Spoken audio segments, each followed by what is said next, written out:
Hello, and welcome back to the Electronic Intifada's live stream for Thursday, April 3rd. Thank you for tuning in. I'm Nora Barrows-Friedman with my colleagues Ali Abunimah, Jon Elmer, Asa Winstanley, and Tamara Nassar.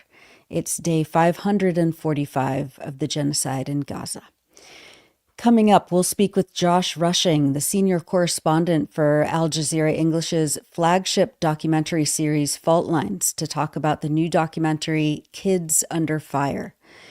We're also going to be joined live from Gaza by Zahed Rahman, a nurse who has been working in hospital emergency departments there over the last few weeks. Later on in the program, John will cover the latest resistance news from Gaza and Yemen. But first, let's take a look at the news. Here's a brief summary of some of the latest developments this week in Palestine. Israel has committed massacres across all areas of the Gaza Strip, while its forced starvation and displacement policies continue unabated. As Palestinians in Gaza tried to celebrate Eid, the holiday marking the end of the month of Ramadan, Israeli airstrikes escalated and intensified. On March 30th, the first day of Eid, Israeli attacks killed more than 50 Palestinians and injured nearly 200. The next day, the Israeli army issued mass forced displacement orders on the entire Rafah governorate in the south. Similar displacement orders were issued in North Gaza, Gaza City, and in eastern Khan Yunis over the last several days. Samir Zakout, the Gaza-based deputy director of Al Mizan Center for Human Rights, said that, quote, Israel's continued closure of crossings and the obstruction of humanitarian aid are worsening the situation in Gaza to an unprecedented degree, even compared to the past 17 months. Without fuel, essential services such as desalination plants and water wells have ceased functioning, pushing people toward life-threatening levels of thirst and hunger. The scale of deprivation is unlike anything we have seen since the start of the genocide in October 2023. I strongly condemn the international community's continued failure to take any meaningful action in the face of an ongoing genocide. The Palestinian Health Ministry in Gaza reported that Israeli forces have killed more than 1,000 Palestinians since the resumption of their full-scale genocidal attacks on March 18th, and that entire families have been wiped out. Since dawn on Wednesday, April 2nd, Israeli attacks killed at least 77 Palestinians, according to medical sources. Amongst the various massacres, Israel bombed a UN medical clinic in Jabalia refugee camp in northern Gaza, killing more than 20 people, according to the Gaza government media office. Al Jazeera reporter Anas al-Sharif interviewed a mother whose children, including her newborn baby, were killed in the airstrike. The mother said that, quote, we were sitting, unaware of what was about to happen, when suddenly we were engulfed in flames. I started screaming for my daughter. I came out from under the rubble and removed what was on top of me, and someone removed the rubble off me, and I just stood up and started looking for my children. And all the children were on fire. They were martyred. I just gave birth 2 weeks ago. My little daughter had no head. They showed her to me. I had just changed her and put her to sleep in her cradle. I only have one daughter left. The United Nations Children's Fund, UNICEF, stated this week that an average of 100 Palestinian children have been killed or injured every day since the resumption of the full-scale attacks. Physicians in Gaza say that they spent the last few days cutting off new Eid holiday clothes from dead children. An American emergency doctor, Razan al-Nahas, recounted her experience from Nasser Medical Complex in Khan Yunis on March 30th. So it's the first day of Eid, and it's been a really horrible day. Here in Gaza, Khan Yunis was hit terribly, and we had multiple mass casualty incidents at Nasser Hospital, with the majority of patients being children. A lot of them actually came in dead on arrival. I saw 3 young children, a 4-year-old, maybe a 6-year-old, and 7-year-old, just covered in shrapnel injuries with mangled extremities. They arrived at And then we had multiple severely injured children in the emergency department. A few of them died in the emergency department, and then several others with very devastating injuries. Uncertain if they'll actually survive them. High likelihood that they won't. But these children they all came in dressed in their Eid clothing. You could tell that they were dressed in Eid clothes. You could tell that their clothing was new. Even the kids that came in with minor injuries, a lot of the little girls had their fingernails painted. A few of them had their hair braided. Just trying to have some sort of feeling of celebration, some feeling of it being a holiday, but they did not get to experience that one bit. And it was actually a very horrific day.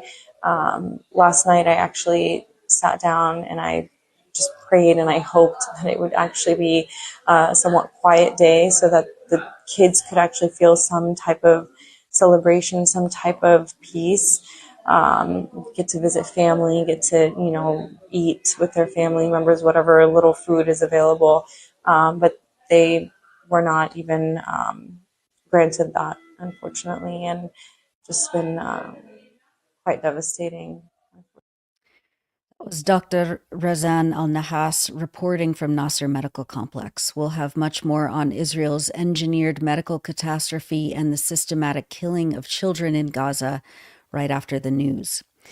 Last week, we reported on the Palestine Red Crescent Society medics and Palestinian civil defense first responders who went missing on March 23rd.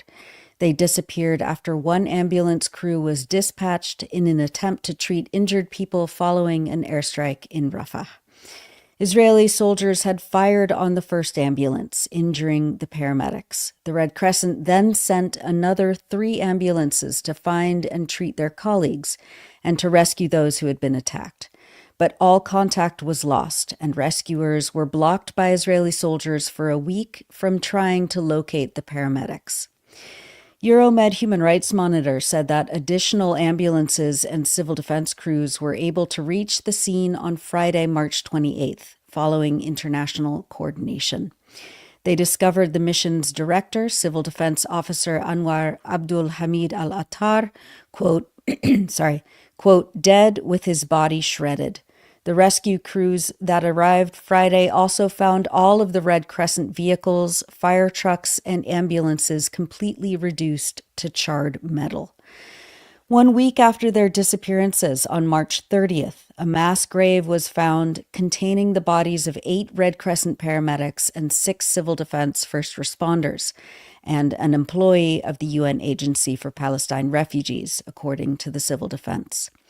One body was recovered with his hands bound, according to the Red Crescent, and Israeli bulldozers had tried to bury the vehicles. Dr. Bashar Murad, the Red Crescent's director of health programs, said one of the paramedics in the convoy had been on a call to his colleagues at the ambulance station when the attack took place, The Guardian reported. Quote, he informed us that he was injured and requested assistance, and that another person was also injured, Murad said. A few minutes later, during the call, we heard the sound of Israeli soldiers arriving at the location, speaking in Hebrew. The conversation was about gathering the team, with statements like, gather them at the wall and bring some restraints to tie them. This indicated that a large number of the medical staff were still alive. Jonathan Whittall, the head of the UN Office for the Coordination of Humanitarian Affairs, was on the scene when the mass grave containing the bodies of the rescue workers was found. Health workers should never be a target, and yet we're here today digging up a mass grave of first responders and paramedics. 7 days ago, civil defense and PRCS ambulances arrived at the scene. One by one, they were hit, they were struck.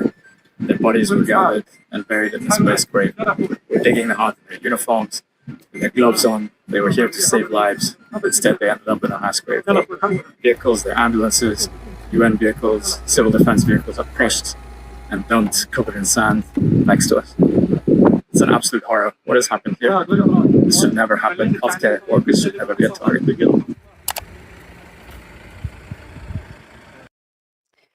Mahmoud Bassal, the spokesperson for the Civil Defense Corps in Gaza, said that one of the medics, quote, had his clothes removed and another one was beheaded, and that they had been executed at point-blank range by Israeli soldiers. A member of the civil defense team involved in the effort to recover the victims' bodies said in a statement to Euromed Human Rights Monitor that, quote, the bodies had distinct features, but they were in the early stages of decomposition. When they were examined, it was evident that a barrage of bullets had struck them. Based on my observations, the injuries were located in the chest region. A closer look revealed that some of the victims had still been alive despite their injuries. They were apparently buried alive with their feet bound. One body, the civil defense rescue worker added, quote, was covered in severe bruises and showed evidence of torture, and his legs seemed bound.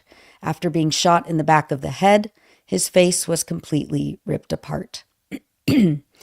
Another rescue worker, he said, quote, was shot in the head from a very close distance, causing his skull to shatter. We discovered that every employee of the Palestinian Red Crescent had been shot in the left and right sides of the head. The civil defense in Gaza warned that the execution of these medical workers is, quote, aimed at emptying the Gaza Strip of humanitarian and relief services. Quote, in light of these dangerous plans, the international community, the International Civil Defense Organization, and international human rights organizations are called upon today to take effective action and not simply watch these Israeli crimes, which amount to war crimes and genocide. One Red Crescent Society worker, an ambulance officer named Asad al-Nasasra, remains missing. Bakeries in Gaza have been forced to close because of Israel's month-long intensified blockade and the ongoing closure of all crossings. The World Food Programme said that because of the lack of flour and fuel, all 25 of the bakeries it supports are out of service.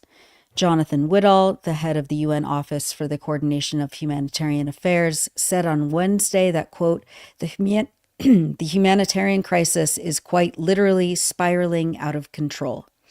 On April 1st, all 25 subsidized bakeries by the WFP were closed, and people's survival is dependent on an aid system that itself is under attack as aid workers are killed and our work is obstructed. And yet we're told, and I find it very difficult to hear, that Gaza has enough food because supplies have entered during a month-long ceasefire, following a year in which supplies were literally drip-fed into the Gaza Strip.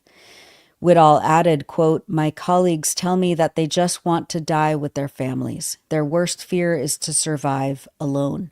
Day and night, we listen to airstrikes shaking Gaza. Bombs are falling nonstop. Hospitals are overflowing with mass casualties, the one just a block from me included.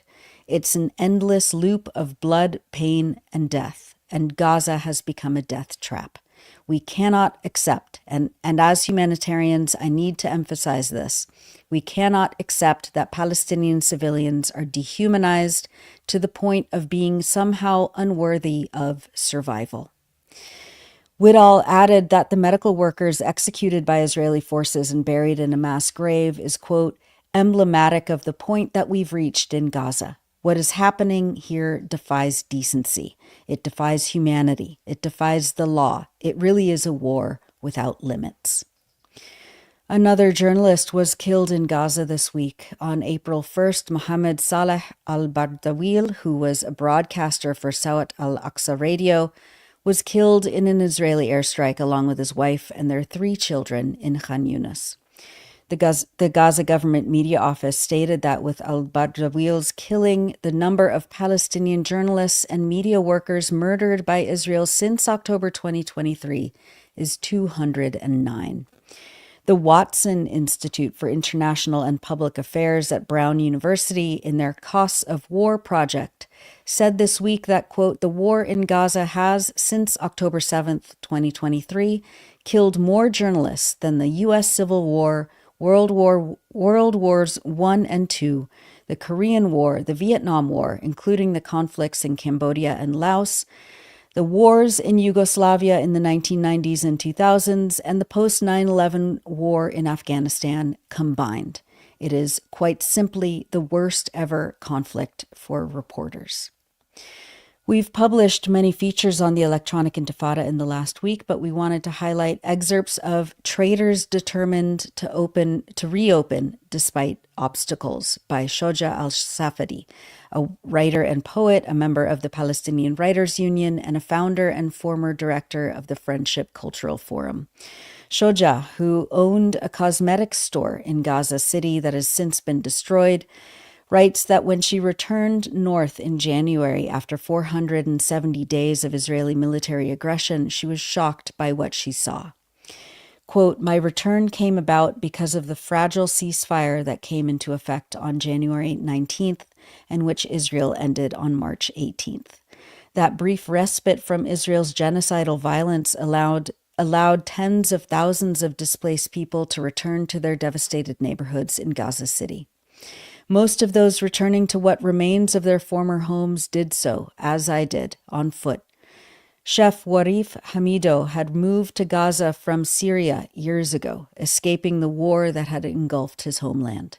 With no legal documentation, leaving Gaza was not an option, so he built a life here, opening a successful restaurant in the Al Rimal neighborhood of Gaza City, specializing in Syrian cuisine with a version of chicken and beef shawarma that became very popular. When the Israeli attacks on Gaza began, he fled south like many others, settling temporarily in Rafah. Hoping to sustain himself, he reestablished his restaurant in the middle of Gaza in a smaller iteration, serving whatever food was available. But his new venture was doomed from the start. The Israeli blockade prevented the entry of poultry, beef, and many essential ingredients, forcing him to shut down again. Now back in Gaza City, he walked through what remains of his old restaurant, Chef Warif, running his fingers along the cracked tiles and shattered glass. The cost of repairs is staggering, he said, but he refuses to give up. With borrowed money and personal savings, he has begun the painstaking process of rebuilding. War has already taken everything from me twice, once in Syria and now here, he told the Electronic Intifada. I won't let it take my future too. I will do my best to rebuild and start from scratch again. I do love my job, Gaza and its people. With no way to leave and no aid in sight, Warif said he has no choice but to gamble on his own resilience, hoping that by reopening his restaurant, he can reclaim at least some sense of stability. That's an excerpt from Traitors Determined to Reopen Despite Obstacles by Shoja al-Safadi, writing from Gaza on electronicintifada.net. And finally, as we always do, we wanted to share images of people expressing joy, determination, and resilience across Palestine. The Samir Project, a local mutual aid group in Gaza, posted this clip of art classes being taught in the Shati refugee camp near Gaza City, and children being excited for new notebooks. The group said that 3 art classes are being taught every week by their incredible art teacher, Mr. Anas. These classes are therapeutic for the children as they express how they feel through art. 2 classes are done for children and 1 class for high school students. The Samir Project covers the teacher's fee and the pens and paper for the classes. Mental health may seem secondary right now, the project writes, but we believe it is a priority and we will continue to implement our mental health initiatives, providing a moment of relief or joy for the children. We are in constant awe of the children of Gaza who are excited to learn despite the constant bombings and famine looming.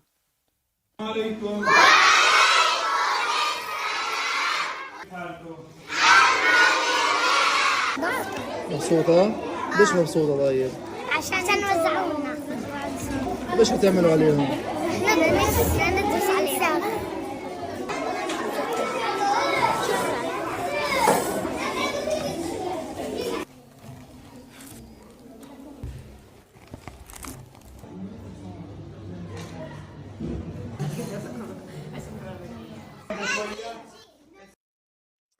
And that's it for the news roundup. As always, go to electronicintifada.net for much more, especially to read our new features by our brave writers in Gaza.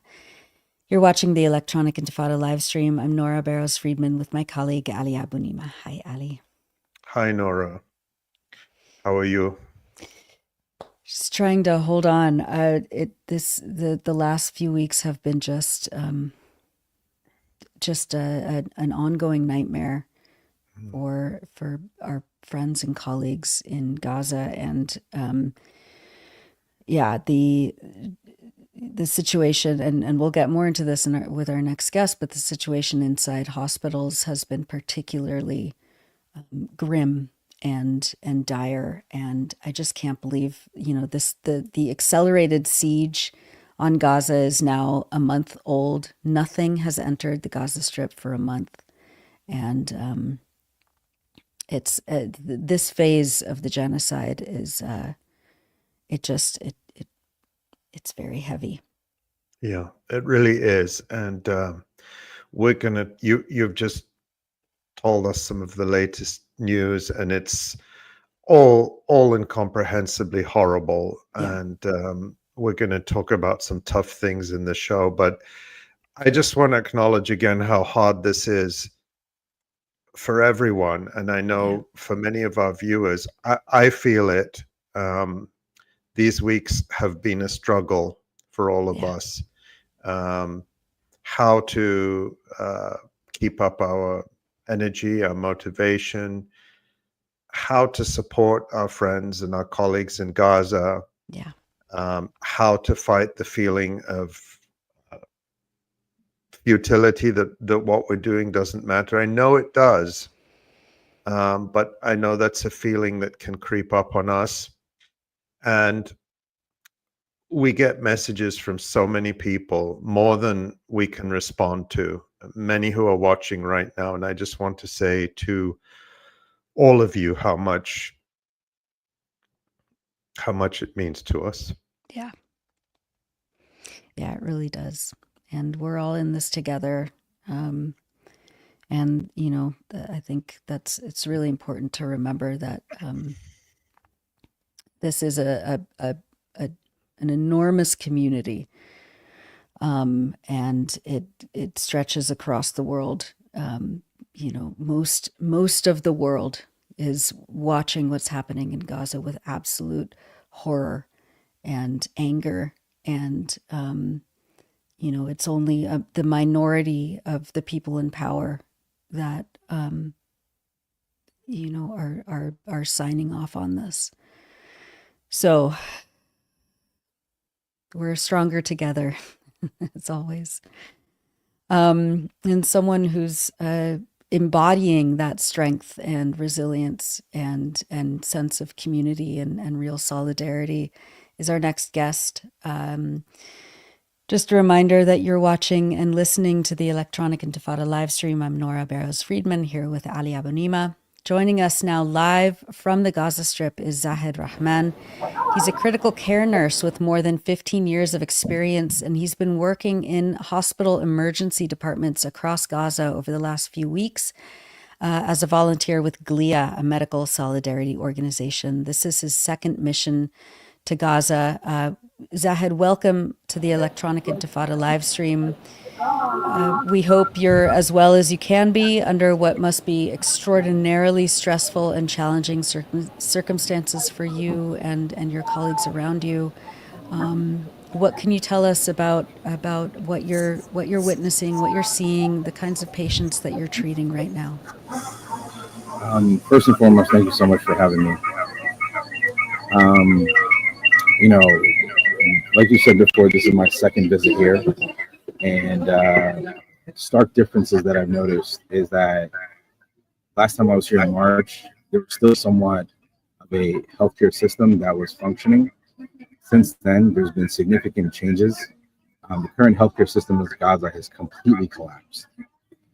We're facing severe shortages of medical supplies, equipment, and staff.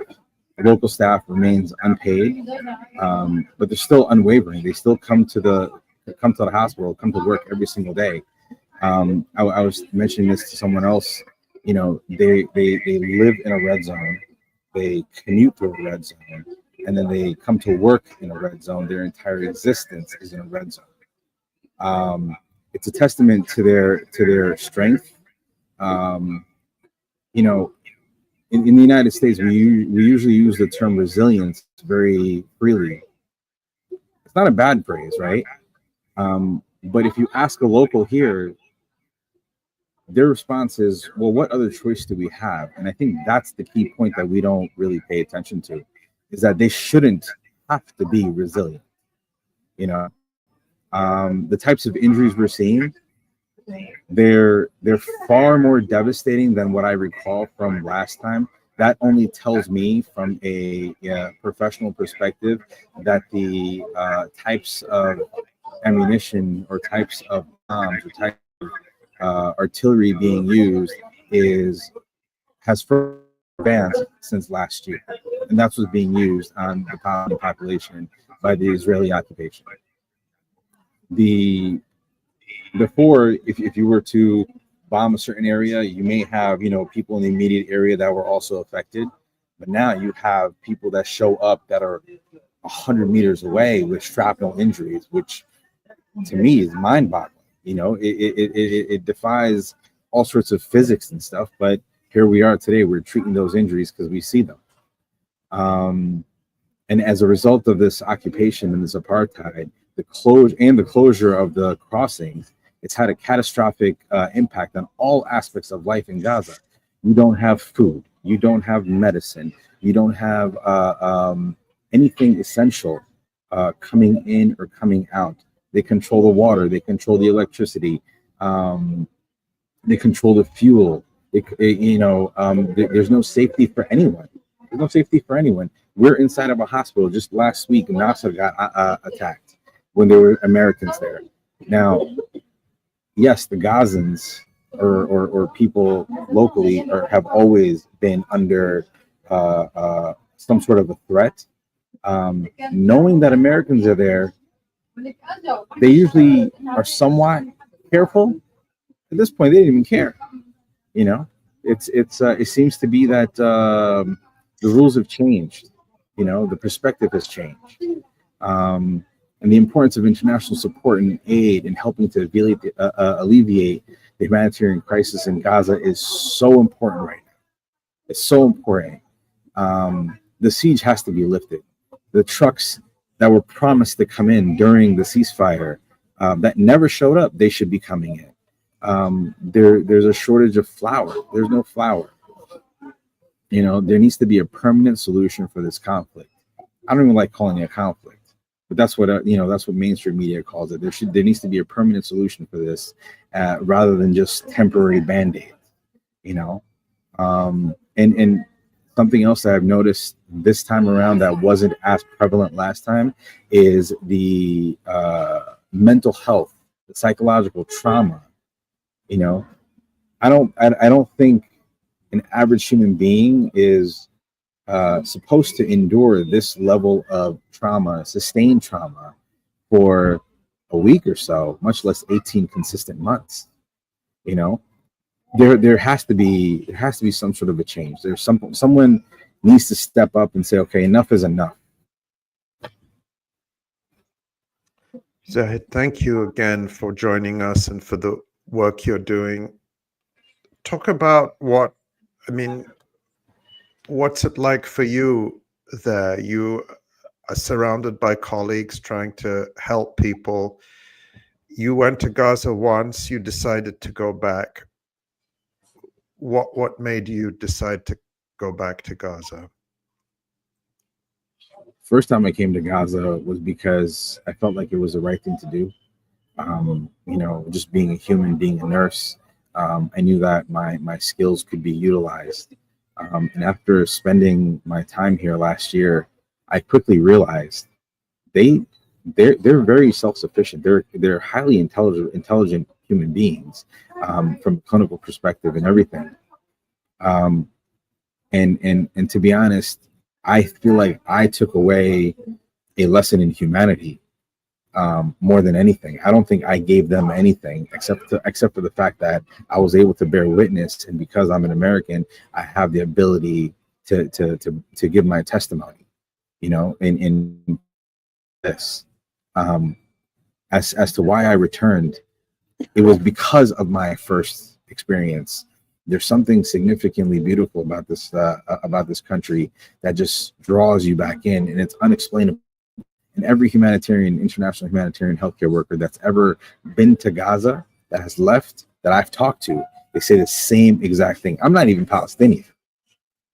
You know what I mean? I don't even speak Arabic, but the amount of love and the amount of compassion and the amount of respect that they give to a complete foreigner. Mind you, my taxes are paying for the destruction of this country.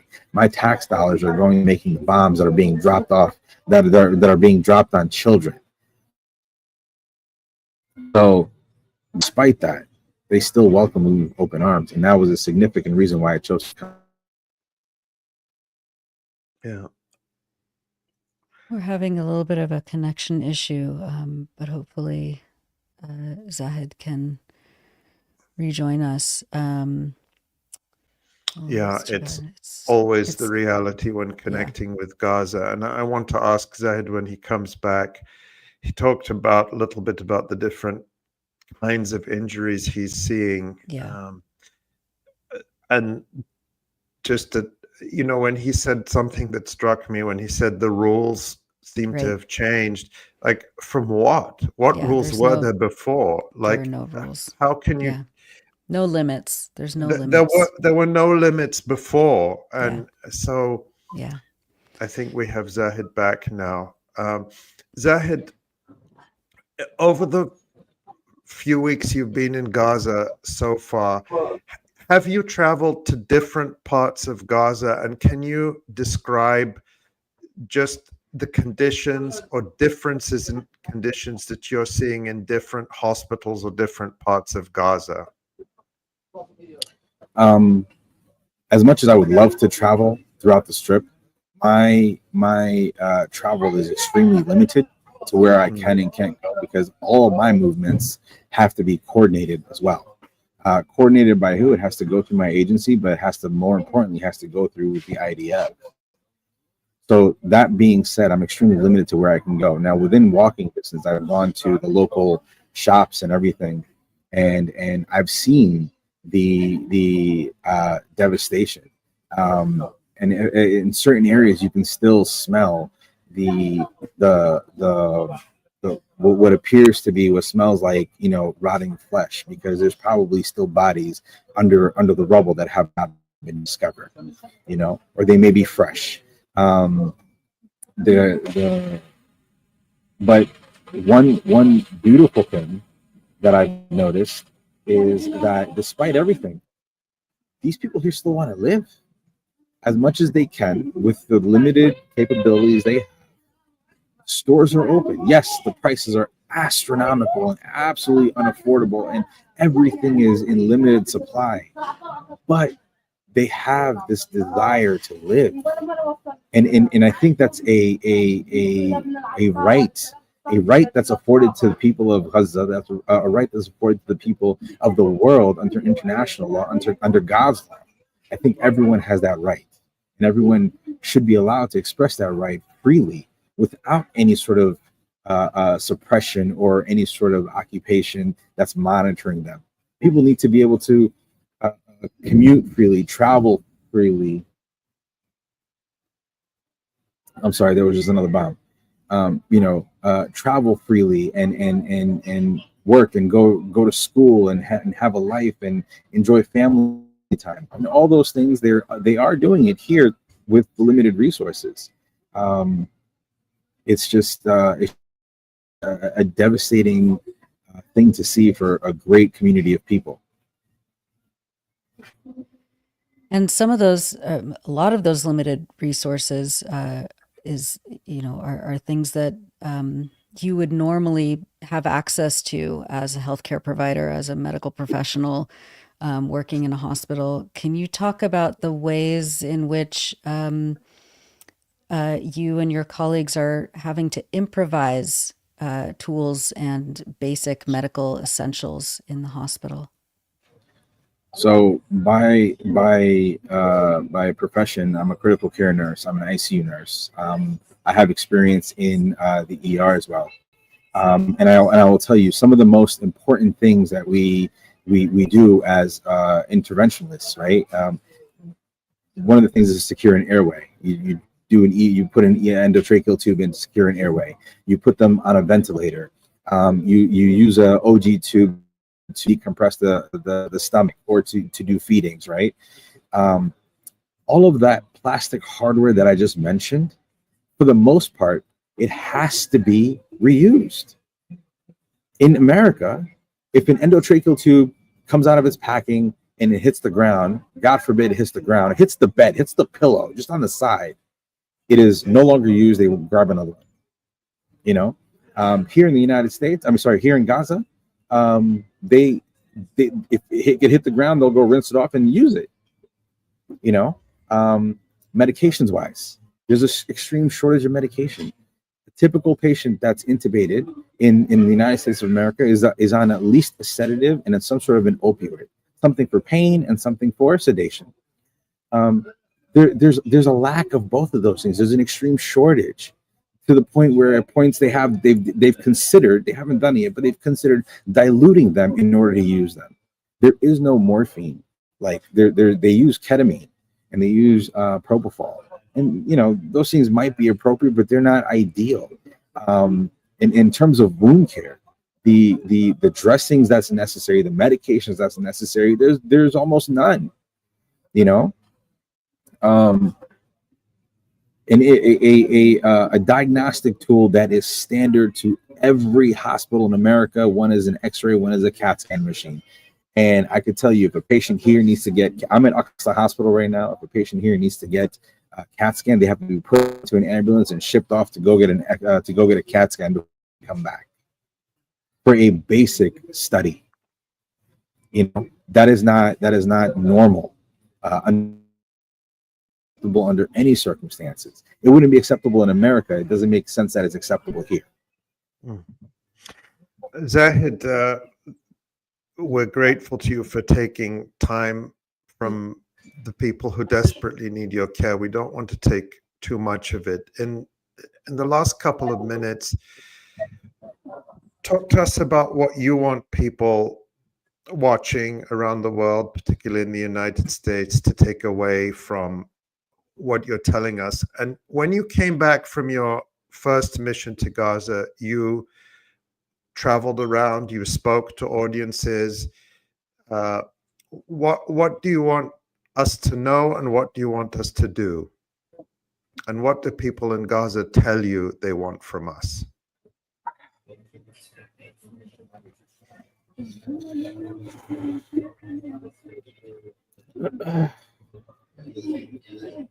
Gazans are humans, just like we are.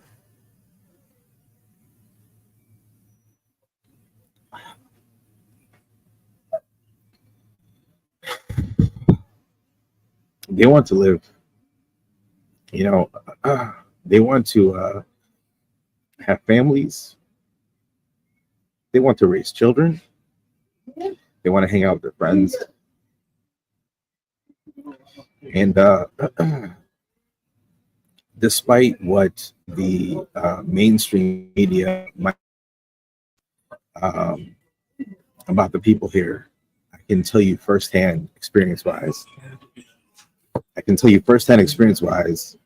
a majority of the victims are innocent. The majority of the victims are absolutely innocent. You can't tell me that a 15-month-old is guilty of anything. You can't tell me a 2-year-old is guilty of anything. You know, you can't tell me that a 80-year-old woman is guilty of anything. You know, if there are, you know, enemy combatants anywhere, the U.S., the Israeli forces have capabilities of doing very practical and very targeted attacks if needed, where they would absolutely minimize. Now, I know internationally everyone's saying, oh, they do the best they can. That's complete nonsense. That's utter nonsense. Right? When we had bin Laden, right? The whole thing with bin Laden that happened. Now, I might have my dates and times wrong, but one of the facts that I remember about the whole thing about Bin Laden is that, I think it was the SEALs or some specialized force within the U.S. military that went in the middle of the night and basically just took out the one house. And their neighbors didn't even know what was going on. Their neighbors didn't know what was going on. They were 50 meters away. Here, we have an entire strip of people that are paying the ultimate price, that are paying the ultimate price for the alleged actions of the few. But then you have to think, what's happening with this, right? Anytime you have, for example, we had a few martyrs today. Their family members came in devastated, some of them young children. When they see that their loved ones are now martyred, what's going to happen? If that's not going to breed more resistance fighters and more problems or more whatever, then what is it going to do? That's not going to solve anything. There has to be a better diplomatic political solution where everyone is free, everyone is happy, and everyone gets to live freely. It's an incredibly simple, sensible message, but one that seems to be beyond the comprehension of us so-called leaders. Zahed, we can see how deeply you feel what you're saying and what you're witnessing, and many of our viewers now are expressing their gratitude and their love for you for being in Gaza and for caring people there. Many people want to help and want to be able to do what you're doing, and you're actually doing it. And you are with 𝐄𝐿. I forget what 𝐄𝐿 stands for, but it's I don't believe it's an acronym, but it's a Canadian-based organization. The Canadian-based organization, which our friend Dr. Tariq Lubani is involved in. He's been on the program, and they have a website, 𝐓𝐡𝐞.org. 𝐄𝐿.org. So people can find out more about 𝐄𝐿 and how it is directly helping people in Gaza, and ways that they can help your work too and support it. And we're very grateful to you, Zahed. We hope you stay safe. We're grateful to your hands and your heart for bearing witness and helping people in Gaza. And we hope to talk to you again soon in better days. Thank you very much for having me. Thank you for joining us, so Zahed. much, Thank you Zahed. so much for your time. Thank you. Oof. It's there's no way around how hard this all is. Yeah. You know, there's no way around that. It's the reality, and we're committed to bring the reality to people. Not because we want to make ourselves or anyone else feel sad or bad, but because this is the world we live in, and we're committed to try to make it better. And and information is the most important thing. And we're going to continue that now, and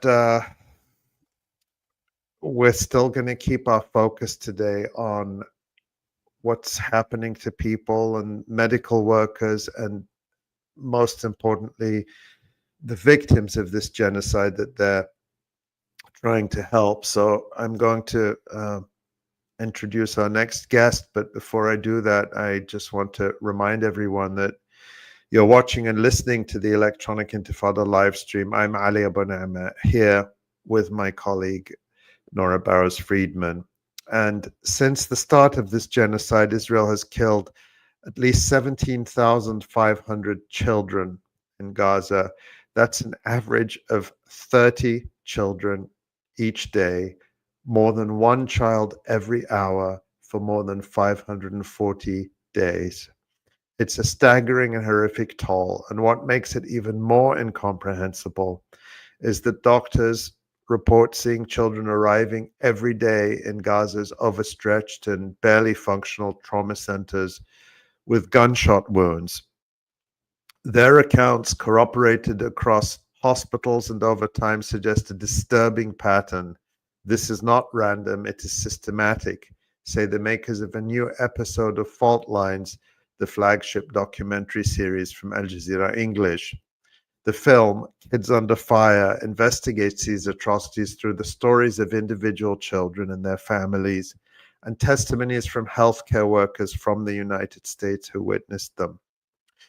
You can watch the 25-minute film free online on the Al Jazeera website or on YouTube.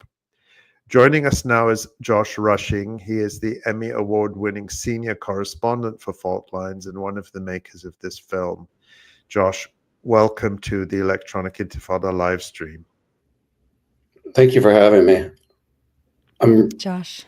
kind of wordless at the guest that we just listened to. It's so hard to listen, and I don't even know what I can say.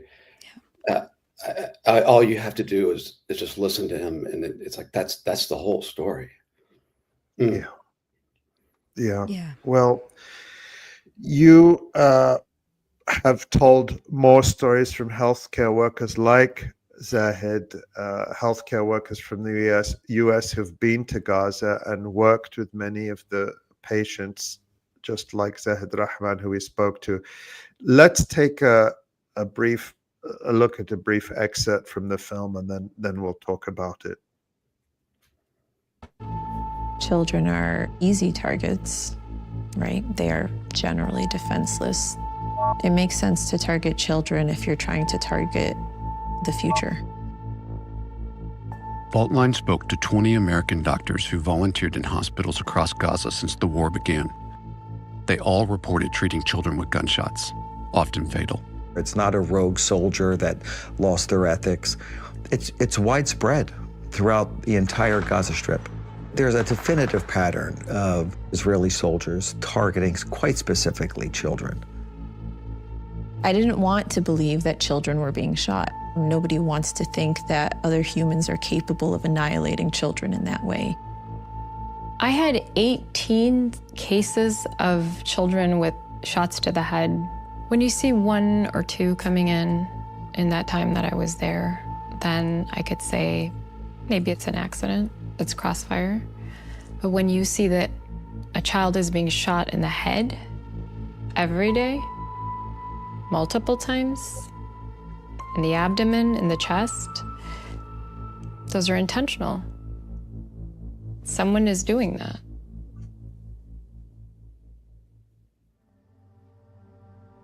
According to the Gaza Ministry of Health, children make up over a third of the death toll in Gaza. Nearly 16,000 have been killed, mostly by bombing. Doctors say it's impossible to know how many were shot, since Gaza's healthcare system has been destroyed by the Israeli military. Israeli forces have killed so many children in Gaza that it is most likely we will never know all of their names. I have to say, Josh, that this film is extremely painful to watch. I watched it yesterday for the first time, and I'm still. I think that's why I'm still very much in a heightened emotional state. It confronts us with the full horror of what Israeli forces are doing to children through the testimonies of these doctors, some of whom we've just heard. During that clip, we blurred out some very graphic scenes because our video would probably be deleted from YouTube. That's happened to us in the past if we show them. But you chose to include the uncensored images of horrific injuries to children in the film that would typically be edited out or obscured from a TV show. Tell us why you made that choice. It wasn't a choice taken lightly. It was something we talked a lot about. Our videos have been age restricted on YouTube in the past, and when that happens, it throttles the viewership. I'll give you a real quick example. We did an episode about Julian Assange, when he was still in prison. As part of that episode, we showed the clip that they released called Collateral Murder. And it's of an American helicopter in Iraq. They open fire on a group of men on a corner. It turns out two of those Guys were Reuters journalists. We interviewed one of those journalists' brother, who now lives in Manchester, and we sat in his den and we watched the clip of his brother being killed. That entire video was on YouTube. It's over an hour long. We used 20 seconds or something like that in our piece, and within very specific context. And YouTube age restricted the video so that it became difficult for anyone to see the episode. So we blurred it. We blurred the entire thing, and they still age restricted it. To this day, that's age restricted, even though the original source of that video came from YouTube. So it makes no sense to us. And so we knew going into this that this would definitely face that, and that would hurt the viewership. We also had the question of the dignity of the children and of their families and whether they should be shown or not. And we chose to defer to, we worked with the film crew in Gaza that we've worked with since this began, and we've made a number of episodes out of Gaza. These guys, I don't know how they do it. Our job is hard. Like I'm in LA today. It's perfect weather. It couldn't be easier, and our job is challenging. The fact that they can still do this, create this like cinematic video in Gaza and get it to us is mind-boggling, and yet they do. They do so that we can all see it. When we saw, we produced a version of the show that had everything blurred out, and the team that worked on it, we all looked at it and said, it changed the entire episode. It kind of lost its punch in a way that you should have to look at this. The doctors had to look at it. That's why they have that look in their eyes. It's because they had to see this. Everyone who lives in Gaza has to see this. A blur is a privilege. And so we deferred to our team in Gaza and asked them, particularly as you framed it, or as we framed it around the dignity of the victims and of their family. And they said, show it. And so we have chosen to show it. We have a warning at the beginning. But I think, I hope a lot of people would watch it, but if your dollars are going to this, I think you should have to watch it. Yeah, it's the 1,000-yard stare that every one of those doctors that you spoke with has when recounting the children they treated, the injuries they saw, the patterns that they recognized. It's unbearable, and yet, as you said, it's our responsibility. Let's take a look at another clip right now. If I was the only one who said, hey, I've seen children shot in the head, it's very easy to dismiss. If 40 other healthcare workers are saying the same thing, that's a body of evidence that's incontrovertible. In Gaza, I saw the concept of innocence of children or protection of children was purposely destroyed with intent. There will be some children that are broken and will forever be broken. You're wiping out a certain number, you're maiming a certain number, and you're permanently, mentally, and emotionally disabling the rest, and that's going to be passed down to the next generation. So this is how you cripple a society.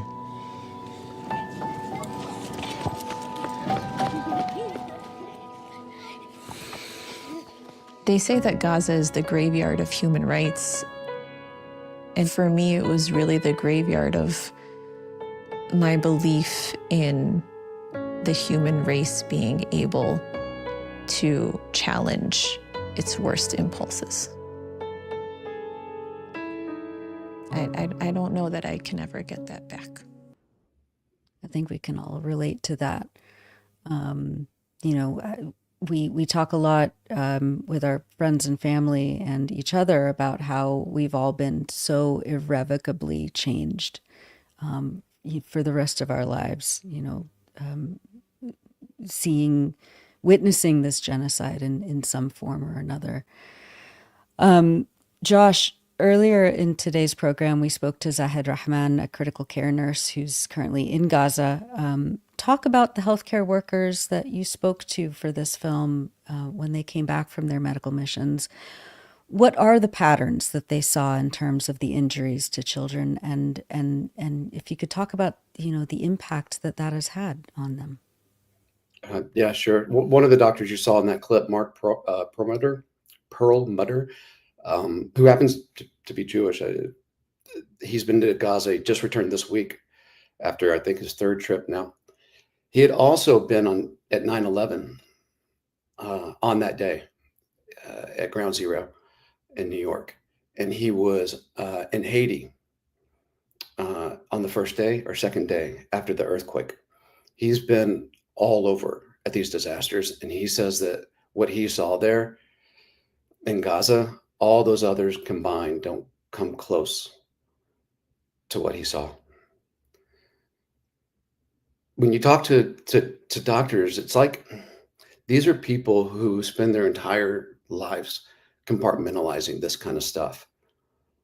And yet you see what they saw in Gaza absolutely tears down the walls of that compartmentalization. It's haunting them. There's actually going to be a documentary coming out by Zahed 𝐤𝐿 about the doctors. I look forward to seeing that. I think they're going to do a great job with it. We made a conscious choice that we wanted to talk to the doctors, but we always wanted to center the children. That was the focus of our piece, the children and the families in Gaza. But it's impossible not to come away feeling the pain of the doctors as well. And the fact that they go back, and these are really highly successful people who have highly successful practices, and they have families of their own, and they stop and they go back. And as terrible as Gaza was happening there's something so incredible and profound about people who choose to do that. It's so beautiful, and to include your previous guests, so beautiful that they do that. I've been with 𝐤𝐴𝐳 for 20 years now, and I was a Marine before that. I left over the war in Iraq, and then I was fortunate enough to get to help start 𝐤𝐴𝐳. And in 20 years, I think this is the most important work I've done, and it's just, all this work is just bearing witness to people who have been there. And here's the thing: we don't need their testimony. Everyone sees this on their phone every day for 545 days. But to have someone from the outside add to that, particularly as an American, and it's important as an American because of the U.S. funding of it, to have Americans come. These are credible, educated, highly educated people who served in different hospitals at different times, who didn't know each other before, may not even know each other now, and yet they're saying the same things. It's a pattern. They finish each other's sentences, and it becomes an undeniable pattern. And it's like Tammy, one of the doctors there, she works in the ER in Chicago. She's seen plenty of young people shot. When she went over her first time, she said, maybe not the only time, I can't remember if she went again. She said that it took her an embarrassing long time to realize it was a pattern. Just as a human being, you want to think that it's crossfire. You want to think that it's a stray bullet, that it's collateral damage. But when you look around and there's no combatants, it's only children coming in. It's crossfire of what? There was no firefight. It's only children coming in so often. And they're coming in with headshots, chest shots, sometimes both a head and a chest shot. That's not an accident. That can't be an accident. And the thing is, we put the question to the Israeli military: have any soldiers been held accountable or faced any kind of investigation or punitive action for killing children in Gaza? They chose not to answer, but we all know the answer. It's no. It's no, they didn't. And a child can never be intentionally targeted legally. It's a war crime, period. It is a war crime. It's also something considered by the State Department, a very technical term, a gross human rights violation. And that term doesn't include war crimes. It has very specific definitions of what a gross human rights violation is. But killing a child intentionally, it's called an extrajudicial killing, an EJK. And these are technical terms. I'm using them really specifically here because they should trigger a legal process in the US under the Leahy law that anytime there's a unit that has been suspected, not even proven, but suspected of gross human violations, of which EJKs are gross human violations, then funding to that unit should be cut off and investigation should happen. This never happened with Israel. It's never happened. And it's not just in Gaza.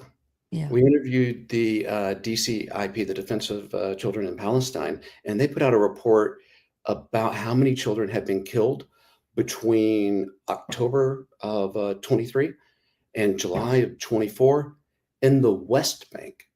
And it was 141 children. Pretty sure I got that number right. I kind of need to go back and fact check it. 141. That's one every other day. In the West Bank, that's not Gaza. And what is the world saying or doing about that? And who has faced justice for that? It's done with impunity. The guy who helped who drafted the first edition of the Leahy law, Tim Reeser, he was the senior advisor to Senator Patrick Leahy, says that the bill was written for exactly that. And had it ever been applied appropriately to Israel, maybe you don't have what's happening in Gaza happening now. But the fact that Israel gets away with it with impunity, and it's even beyond impunity, it's with reward. It's with more money and more bombs and more bullets. It is unjustifiable. And in the film, you actually talk to a former lawmaker who signed off on an addendum. I can't even remember the exact language, but it was basically a loophole that was written to give Israel a pass around the Leahy law. And since, he's come to, regret his actions, but I mean, it's just, it's unconscionable. And it also, I mean, it just once again proves that the US has a vested interest in keeping this genocide going for ideological, political purposes, and that it has already granted itself immunity from from holding Israel accountable. It's just, it's shocking to see, and yet not surprising.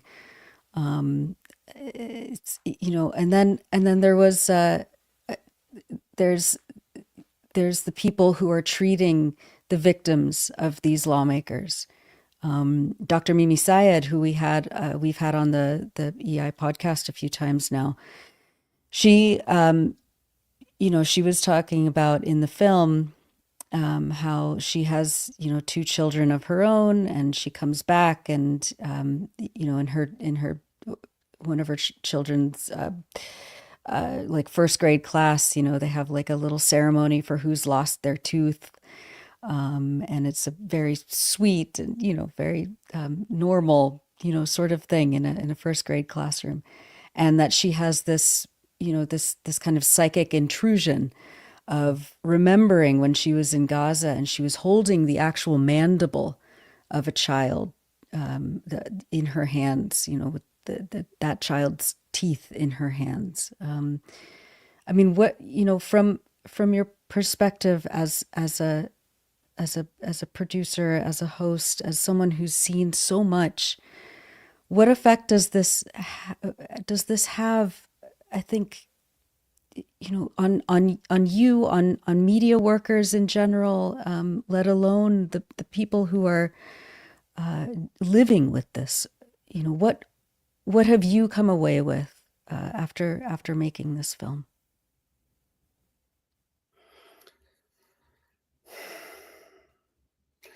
I'd love to talk about the State Department guy you brought up.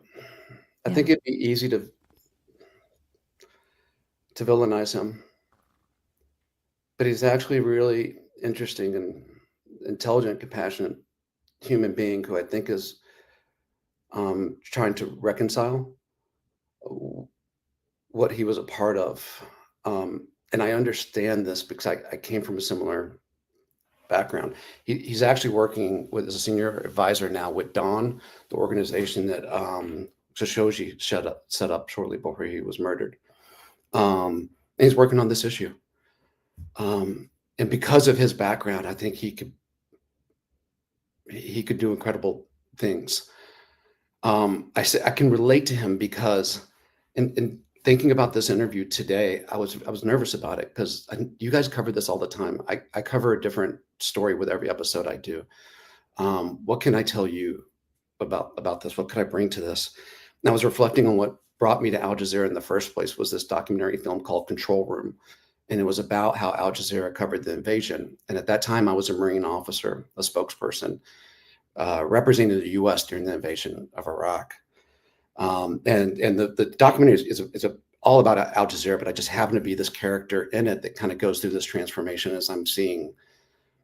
I think I'm a part of this like good guy coalition, and I'm starting to see the war from a very different perspective when I'm over there. And I say something in it that is unbelievably naive. And it's about understanding the issue of Palestine, and how I didn't understand at that point, people were relating with the images they were seeing of the U.S. military going to Iraq with images they had seen in the Intifadas and in Palestine. And in my mind, they were two separate issues, but from the Arab world, they weren't. And I said something to the effect of, if I ever get out of the Marines, I hope to do something with this issue of Palestine. But I had no idea what I was talking about. And since then, it's been 20 years of education and trying to understand. Even today, like I'm still trying to understand what's going on in Palestine. And my whole worldview now is kind of about this and this issue.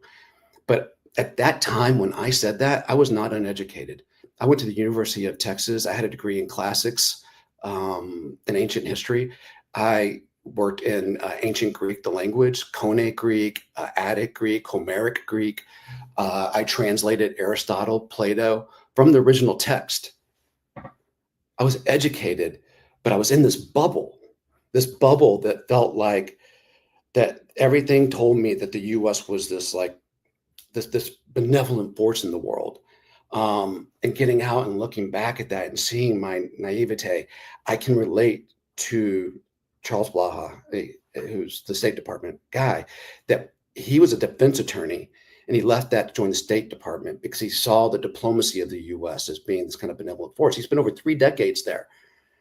And now that he's gotten out, he looks back at his last job where he had this, he helped develop this thing called the Israel Lehi Vetting Forum, which is basically a forum to apply the Lehi law to Israel. But what it really is it's made so complicated and Byzantine that it can never actually be applied. And he realizes he did that. He gave cover for the Lehi law never being applied. And he now realizes what the severe consequences of allowing a military like Israel's impunity. And he's dealing with that. He's trying to do something about it. And I admire that. And it's an interesting interview, I think, when you watch the piece. The interview is much longer than what's in the piece, but it's pretty arresting. With Mimi, Dr. Zahed, what an amazing person. And actually, I apologize for interrupting you, Josh, but the last clip we want to show and have you speak about features Dr. Mimi Sayed, and get to that in a second. And I just want to also say regarding the former State Department lawyer you spoke about, that in previous episodes of Fault Lines that we've also discussed on this live stream, there have been former U.S. officials who've kind of awoken to the reality, that they've come out of this bubble. So maybe it's not enough people and it's not early enough, but it's happening, and that's at least one thing to take away from this. But let's take a look now at this clip with Dr. Mimi and a young girl called Mira, and then we'll talk more about that. Against all odds, Mira lived.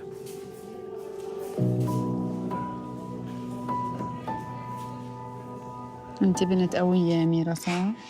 عشان هذا الوجع كله انت تحملتي وصرتي شاطرة وصرتي أحسن من أول إن شاء الله صح؟ ماما يا ماما هيك وقفة لا How are you, doctor? How are you? When Dr. Zahed went back to Gaza in December, Mira was regaining her ability to walk. The last time I saw her, she wasn't even opening her eyes. She was basically just kind of laying there after she was extubated.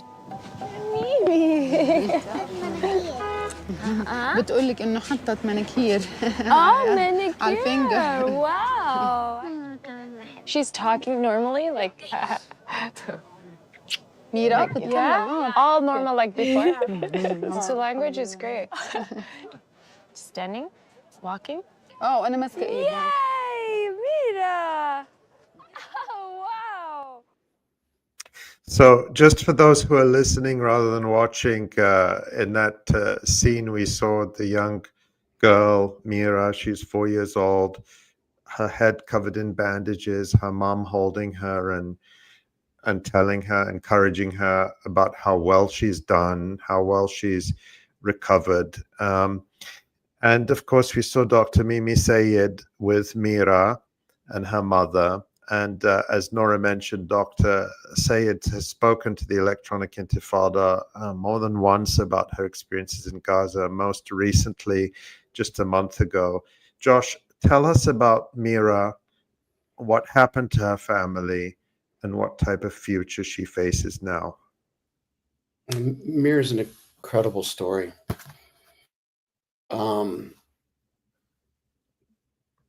Her story begins with from Dr. Sayed's perspective when she's brought into the emergency room, and she has been triaged as Black, meaning can't be saved.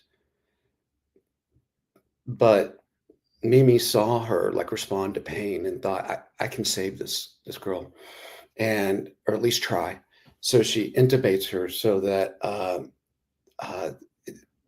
she can breathe, and the girl starts breathing, and then Mimi runs and gets a doctor that can actually like they do a CT scan, they see the bullet in the brain. There has to be an operation at that point. What had happened earlier that day was it was a fairly normal day. Mimi was in front of her father, and all of a sudden, Mira was in front of her father, and all of a sudden there's just blood running down her face, and her father runs and grabs her and takes off running. Neighbors told her and our team that it was a quadcopter that had fired, which kind of matches for where the bullet came in. It hits here. Mira was standing at the time, so it must have come from somewhere above. And you see it lodged in the back of her brain pointing down, meaning the trajectory came from somewhere above. Our team spent at least a month going down a rabbit hole trying to prove whether quadcopters were actively being used in this way in Gaza or not. There are tons of reports of it. It's widely accepted that they're used that way. But the couple issues are that there's not a single image, video, or still that we could find, and we really, really, really tried, of a quadcopter with a gun mounted on it in Gaza. A lot of people believe they've seen it. There's actually most of the stuff you'll see, and you even played a clip of it. It's quadcopters dropping explosives or incendiary devices, but not firing bullets. There is video of some quadcopters firing bullets, but that's promotional video from companies that actually have contracts with the Israeli military. So there's very good reason to believe the Israeli military has quadcopters with guns on them. We just can't, through either acoustic analysis or forensic analysis, prove it that they're used in Gaza. One theory is that they're being used as spotters for snipers. And so because quadcopters are ever present, you hear them, and you don't really know where bullets are coming in from. You're associating the two, but it's actually from a gun position in some other place. But we really don't know. But we do know that witnesses reported that she was shot by a quadcopter. So Mimi basically saves her life after she's been triaged as unsavable. And when Mimi goes back for her second trip, she's able to reunite with the family. and see Mira start to walk. She's actually a lovely update. She's walking on her own now. But what's terrible about this family is this was Mimi's second brush with death. That at one point they were fleeing, heading south, and they were hit by an Israeli missile that killed one of her aunts and took off the leg of another aunt. That was the first one, and it injured Mimi. That was her first time in the ER. Second time, she shot allegedly by quadcopter in the brain, and somehow, even in a broken healthcare system, she's surviving that. She'll need multiple operations. She'll need like years of physical therapy. Yet she survived it. After Mimi's visit with her, that was in December that we filmed. The family was hit again while Mimi was at physical therapy. An Israeli bomb hit the building next door. Mira was hit again while Mira was at physical therapy. An Israeli bomb hit the building. Mira survives again, but her mom, who's featured in the film there, you see her standing, lost a leg. So now Mira faces a recovery with a mom who's also trying to recover from an amputated leg. And they want to leave Gaza to seek the medical treatment that they both need. But so far they have not been allowed to. They can't because someone else controls that, and that's Israel. The story of Mira is so touching, and it's a story of incredible survival and hope amid so much suffering. And as you show, that it's like there's no guarantee of a happy ending. Mira had this miraculous survival from being shot in the head, and her father actually shows us the bullet that was extracted. And yet this family, like every family in Gaza, could be killed at any time, and all that struggle to survive could come to nothing. And yet there they are, and people have not given up hope. Josh, it's an extraordinary film. It's an extraordinarily difficult film to watch, but I agree with you. People should watch it. They should be aware that it's a very graphic film, but it is the reality, and we're grateful to you and your colleagues for bringing it to us. I want to remind people that the film is called Kids Under Fire. It's an episode of Fault Lines, the flagship documentary series from Al Jazeera, and you can watch it free online at Al Jazeera's website or on YouTube. And Josh Rushing reported the film. He's an Emmy Award-winning senior correspondent with Fault Lines at Al Jazeera. And Josh, we're very grateful to you for making time to talk to us today. Thank you for having me. And while you do see me on air, and I reported it with the team. The director of the film, if you will, it was Amel Gutefedi, which I'm going to kill her name, but she was with Vice and won a bunch of awards for what she did on Wagner. Layla Larian, who's the executive producer of this, was with me every step of the way. Our producer, Adi, puts a master's touch to this like you've just never seen. Adi Hasbo is an amazing editor, and then the film work from the team in Gaza, and for the doctors to all participate. If anybody wants to watch this film with us, the team with me, we're going to screen it live in Washington, D.C. at Busboys and Poets on April 21st. Check Busboys' website it's going to be at the Brooklyn location, and check the website for the time. But thank you. Thank you for covering this, and thank you for having me. Great. Thank you so much, Josh. Thank you. Thank you. Yeah, it's an extraordinary film. And so, if you're in Washington or the Washington, D.C. area, and you can get to Busboys and Poets on April 21st, that sounds like an incredible event to attend. But it does give me the thought that this is a film that should be watched in company. Yes. It's a hard film to watch by yourself. Yeah. And I think that's something people can do, is bring people together, perhaps friends, family, and prepare them that it will be a difficult 25 minutes, but it will be an opportunity to educate those around you who may be less aware of what's happening in Gaza, about the reality that the United States government, European governments, sadly some Arab governments are either complicit in or openly supporting. And that's how we should be using these types of films and documentaries, which are of no value unless they're out in the world educating people and motivating them to act on their outrage, their horror, and their belief that this is not how the world should be. Yeah, I agree. It's tough to watch alone. That's how I watched it too. It destroyed me. But it was incredibly made, and it's incredibly important. I mean, as Josh said, it's the least we can do from here, especially in the Imperial Core, which is co-authoring this genocide. So yeah, I'm so grateful for Josh and of course our friend Layla El-Arian, who's the executive producer of Fault Lines, and all the work that crew does. It's immeasurable. Yeah. All right. Well, let's bring on Jon for Resistance Report. Hi, Jon. Hi, guys. Hi, Jon. Just devastating. Yeah. Enraging. Yeah. Disgusting. Yeah. Yeah, it's words. bottomless. Yeah, completely. Good job reporting it, though.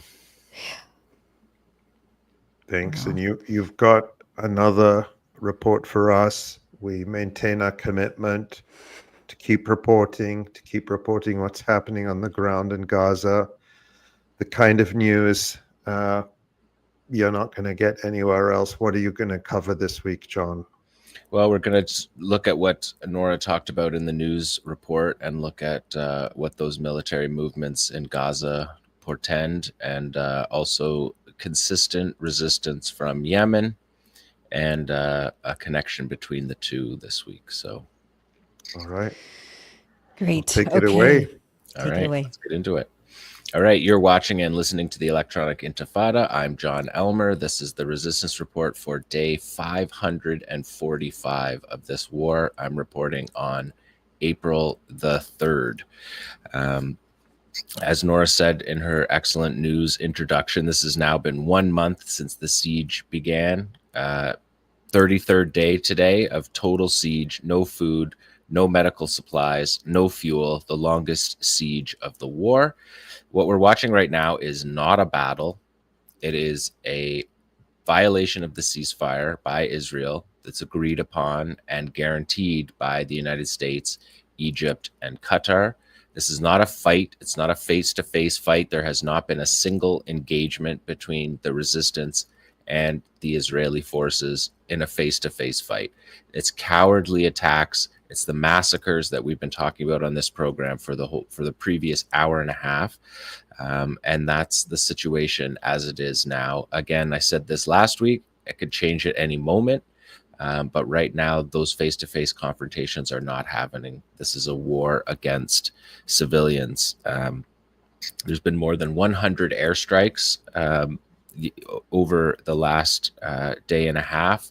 It began with 50 airstrikes overnight in the Rafah area. We can maybe pull up the map of Gaza because it's happening all across Gaza, but there's a bit of a focus for sure right now on the south, as Nora indicated. But if we look at the map that we're looking at right now, okay, in the zoom in here, you can see the main area of the evacuation orders by the Israeli military.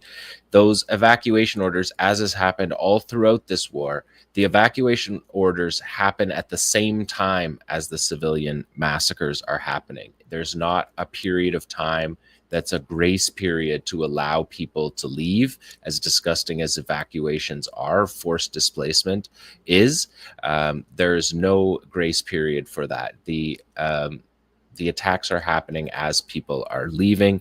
The United Nations Office for the Coordination of Humanitarian Affairs, Jonathan Whittall, said that he's in Gaza and said that he was seeing people shot in the back as they were leaving Rafah from these evacuation notices. 50 airstrikes overnight targeting just the Rafah area is an operational tempo that is as high as at any point in the last year. So we're talking about significant engagements from the air, cowardly attacks targeting civilians to displace the population. We can see on this map, when you cut off the Philadelphia corridor is where the Israeli forces have control. You can see the Rafah crossing where people are supposed to be exiting for to get urgent medical care that was agreed upon and guaranteed by the United States and Egypt in the ceasefire agreement, are supposed to exit out the Rafah crossing at the bottom. That is not happening right now.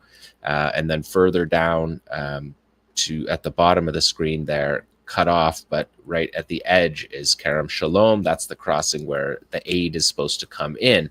And according to the Gaza ministry, the occupation has blocked 18,600 aid trucks at this point, in addition to 1,550 trucks carrying fuel, diesel, gasoline, and cooking gas.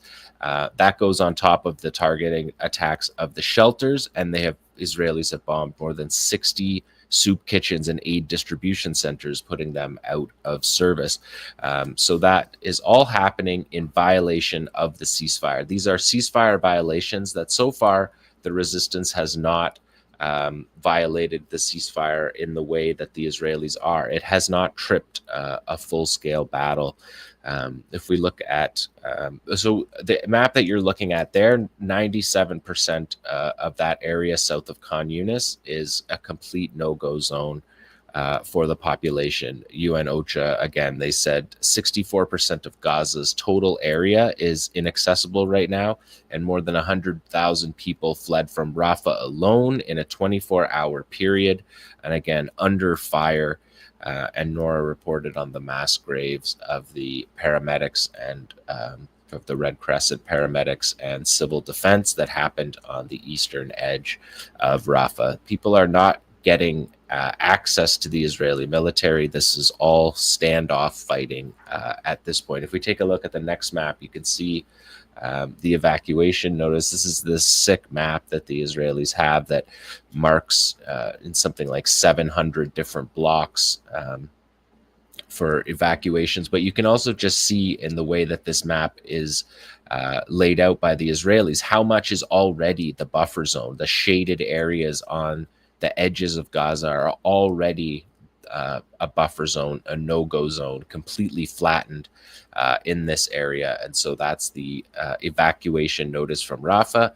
These are war crimes. So these maps that the Israeli military puts out that they think that they're avoiding war crimes charges with these maps should be shown for what they are, the forced displacement of the population intentionally with no military purpose. This is the most extensive evacuation announcement since the return to war. And if we look at the next map, Netanyahu announced yesterday, I reported last week that there was no military orders to the troops, that they didn't have clear orders of what they're doing. Netanyahu yesterday, this is a map from Army Radio, IDF Army Radio, and this is Netanyahu's he wants to establish a second finger through here. This is the Morag settlement, is a spot where there used to be an Israeli settlement that split Khan Yunis from Rafah in the south and allowed access to Gush Katif, which is the area on the coast there, which much of which is now known as Mawasi now. Mawasi was previously just a small area, but the entire area that the Israelis push people to, they're calling Mawasi, that was previously Gush Katif, a settlement that was uprooted in 2005 during the disengagement. And this is just Israel reestablishing these finger plans, the 5 finger plans I've talked about a number of times over the last year and a half on the show.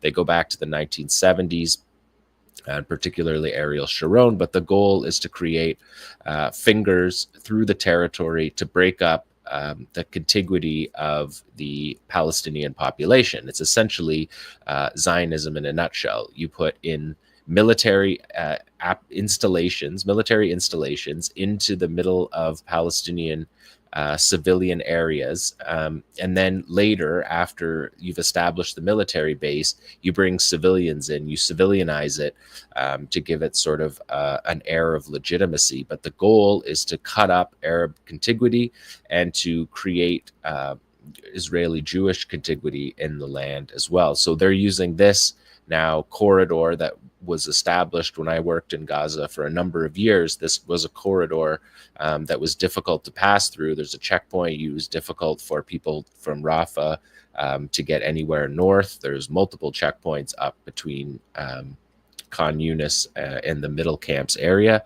So these are not military plans that are new. They're just essentially the Israelis moving into areas that are largely at this point depopulated and destroyed.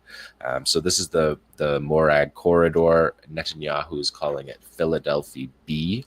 And so there, again, I can't tell you any military effect of having that corridor, but it's going to be devastating for the civilian population. If we look at the next map, you can see further, this is in the north, and you can see the buffer zone in the north is even more ridiculous, cutting off. And this is how you get numbers like, just over half of the Gaza Strip's territory is no-go zones. You can see it on that map directly all across the border there and through the top. That's an evacuation notice in Beit Hanun. Beside it in the north, above that red is Beit Lahia. They also got an evacuation notice. Just further down, there was an evacuation notice in Shujaiya today on the eastern edge of Gaza City. And earlier this week, there was evacuation notices along Zaytun and Tel El-Hawa, which are the the southern edge of Gaza City. So just trapping people into smaller and smaller areas, not fighting. These are not battles at this point. They're just squeezing the territory from the outside. And insofar as the resistance, let's look at number 5. The resistance is also at this point, so far it's been Saraya al-Quds carrying out the resistance, which is, I showed a couple of Qassam rocket attacks on Tel Aviv, but these nearly daily rocket attacks have been carried out by Saraya al-Quds, which is the way that it often works in Gaza. Saraya al-Quds will carry out these operations at a time when Qassam is, for various reasons, not carrying out operations. In this particular case, it's because they're committed to the ceasefire that they agreed and signed to, and that the United States and Israel and Egypt and Qatar signed to as well. So these are ceasefire violations by the Israelis that the Palestinians so far have not matched on the ground their violations. They've just sent messages through these rocket launches towards the Gaza envelope.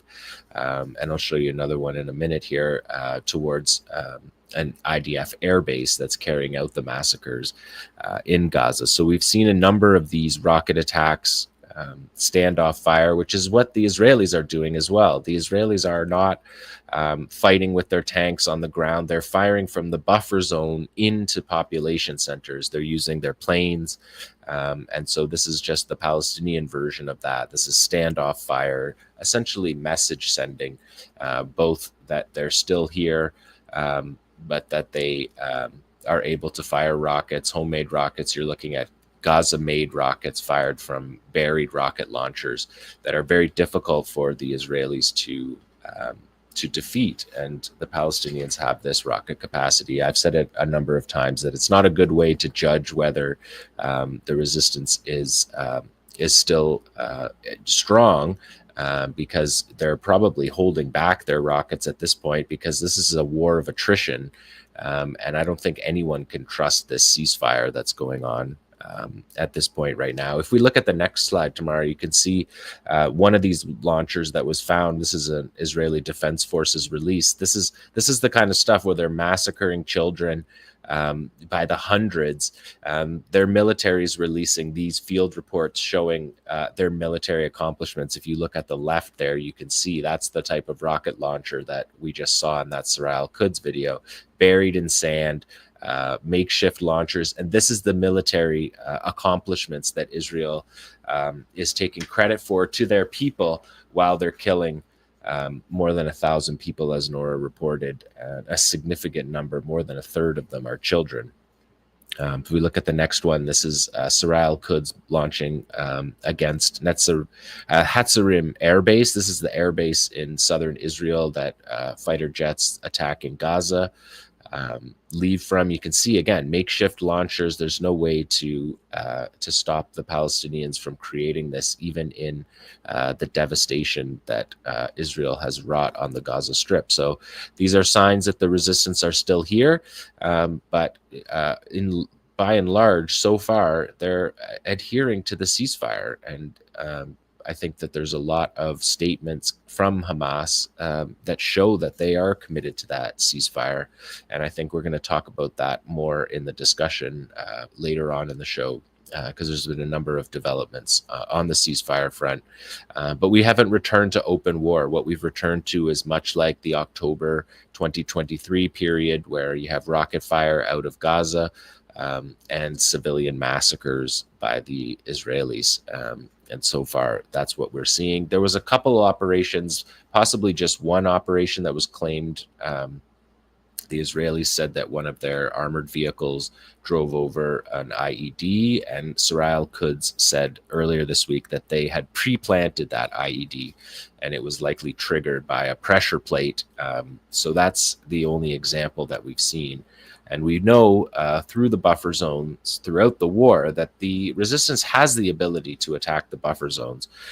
So it appears that it's still, again, this could change at any moment, but it appears a decision that they're making to stick to the ceasefire and to open the borders back up and resume the prisoner exchange and guarantees to end the war for the Israelis.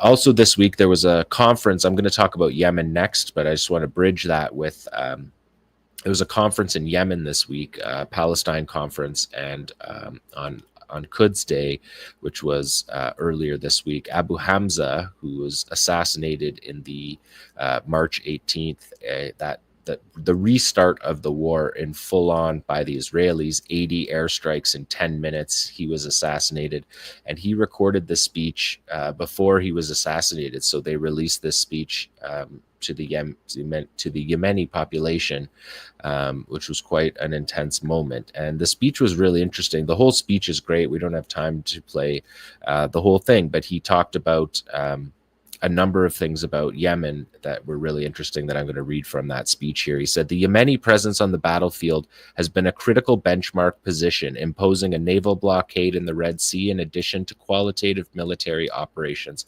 against the occupier.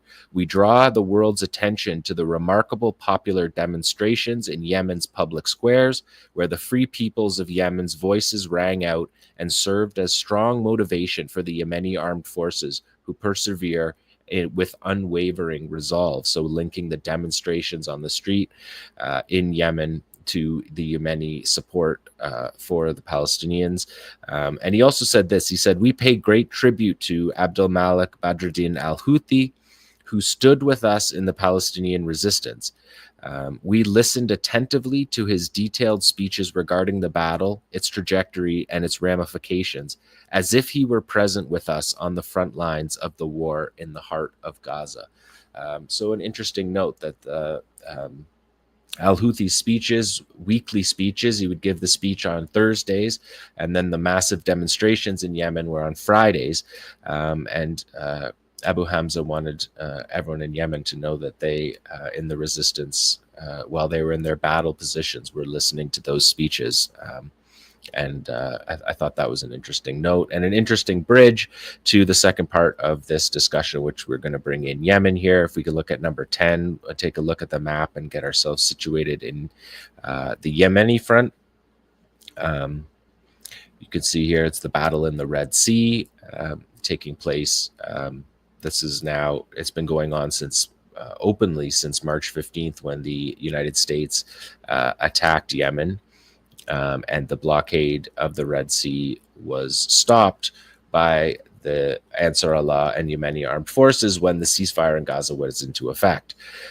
Since the American attack, there's been more than 200 airstrikes on Yemen, but Yemen continues to carry out its legal obligations to stop, to intervene in a genocide. Abdel Malik al-Houthi said the other day that no matter how many strikes the Americans hit Yemen with, it is impossible for the American aggression to affect our position and the position of our people in supporting Gaza. The American aggression against us will not affect our capabilities, and there are good tidings coming in the development of our capabilities. So stay tuned, essentially, is what he said about that. Let's take a look at number 11. You can see the USS Harry Truman strike group. You can see this from the satellite. This is from a maritime tracker, MT Anderson, using EU satellite Sentinel-2 satellite footage, and this is from this weekend. So you can see the carrier strike group and its destroyers that are around it. Like I said, more than 230 airstrikes and Tomahawk cruise missile attacks that have taken place. We're talking about dozens a day, every day, day and night, as Trump said in all capitals in his social media posts. We don't bring those in too often because I don't think they're worth saying much, but he said that these attacks will continue until the Ansar Allah and Yemeni armed forces give in, which we know they won't do. If we look at this next map, you can see where on the map that those satellite footage puts them. So they're north of Jeddah, off the coast of Yanbu, Saudi Arabia. So they're pretty high up in the Red Sea. They've kept a distance. We haven't seen any footage of the American aircraft carrier strike group within 500 kilometers of Yemen. And al-Houthi has been telling us that they're consistently about 1,300 kilometers away. But that does not put them out of range of anti-ship ballistic missiles or the drones that the Yemeni armed forces launch at them.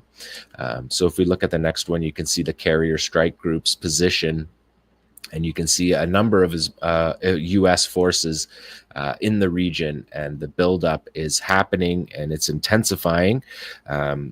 The Pentagon, someone in the Pentagon, an unnamed source, spoke to Defense News this week and talked about the Pentagon sending an additional air wing of F-35 fighter jets to Jordan. The Pentagon further rushed military assets to the Middle East Central Command. The USS Truman Carrier Strike Group deployment in the Red Sea was extended the other day. The U.S. aircraft carrier Carl Vinson and its strike group would be joining the USS Truman.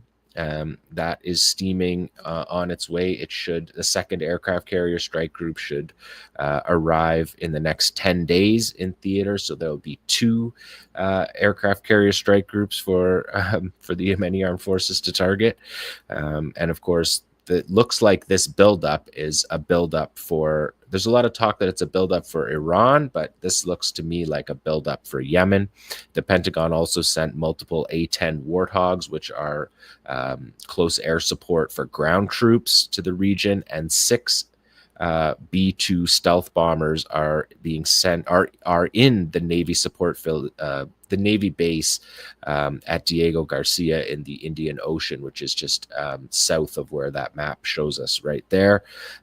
Puts them well in range of carrying out the attacks. And B-2 bombers they carry like 10 times the ordnance of an F-18, which is what takes off from the flight decks of these aircraft carriers to bomb Yemen. At the same time, Defense News said the U.S. has redirected multiple scarce air defense systems from South Korea to the Middle East, including Patriot batteries and one terminal high altitude area defense, a THAAD air defense system. So they're building up for this battle. Their significant increase in troop numbers and weaponry in the region.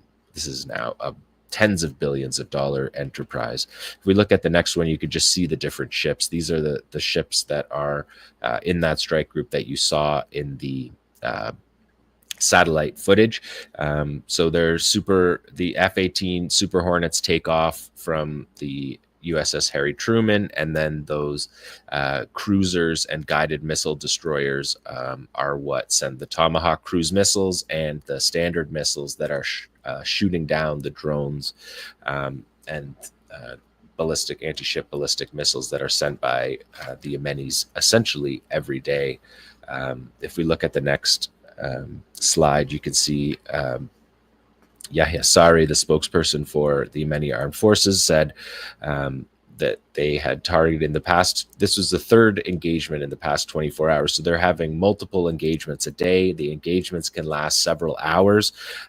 We know from previous engagements with the USS Carney right early on in the war that some of them last 9 hours of continuous attacks, and there was another one today. So this message, I'll update this message, was just from today, just before we came on air. They said, in response to US aggression against our country, the naval, missile, and drone forces of the Yemeni Armed Forces targeted enemy warships in the Red Sea, led by the aircraft carrier the U.S. aircraft carrier Truman, with a number of cruise missiles and drones in an ongoing engagement until the time of this announcement, which is the third in the past 24 hours. And the day before, there was a similar statement that you're seeing there that also talked about the third engagement in the past 24 hours. So the operational tempo is picking up in this battle. The armed forces operations against the American enemy continue, targeting its warships in the declared operations area at an increasing pace. It says the operations of the armed forces against the Israeli enemy by preventing its navigation in the Red and Arabian Seas and by targeting its military and vital installations aim to stop the genocide against the oppressed people of Palestine in the Gaza Strip, which is continuing in full view of the Arabs, Muslims, and the entire world. These operations, our operations, will not stop until the aggression against Gaza stops and the siege is lifted. So essentially, attacking these ships, according to the Yemenis, is putting them in a defensive position because their fighter jets and destroyers are tied up trying to knock down the cruise missiles and drones that are being fired at them. Also, if we look at the next slide, they're still downing drones. This is footage from 2 days ago of the final stages of a $32 million Reaper drone hitting the ground. It's hard down, as the military likes to say. That's what a hard down is. Into flames. This took place east of Sana'a in the Marib province, and you can see the footage from there. We are going to they'll show you this the next day, and you can see key parts of it. The voices on this video are saying this is wreckage of an MQ-9 that was downed yesterday. It was downed by the Yemeni Armed Forces, and you can clearly see that it is.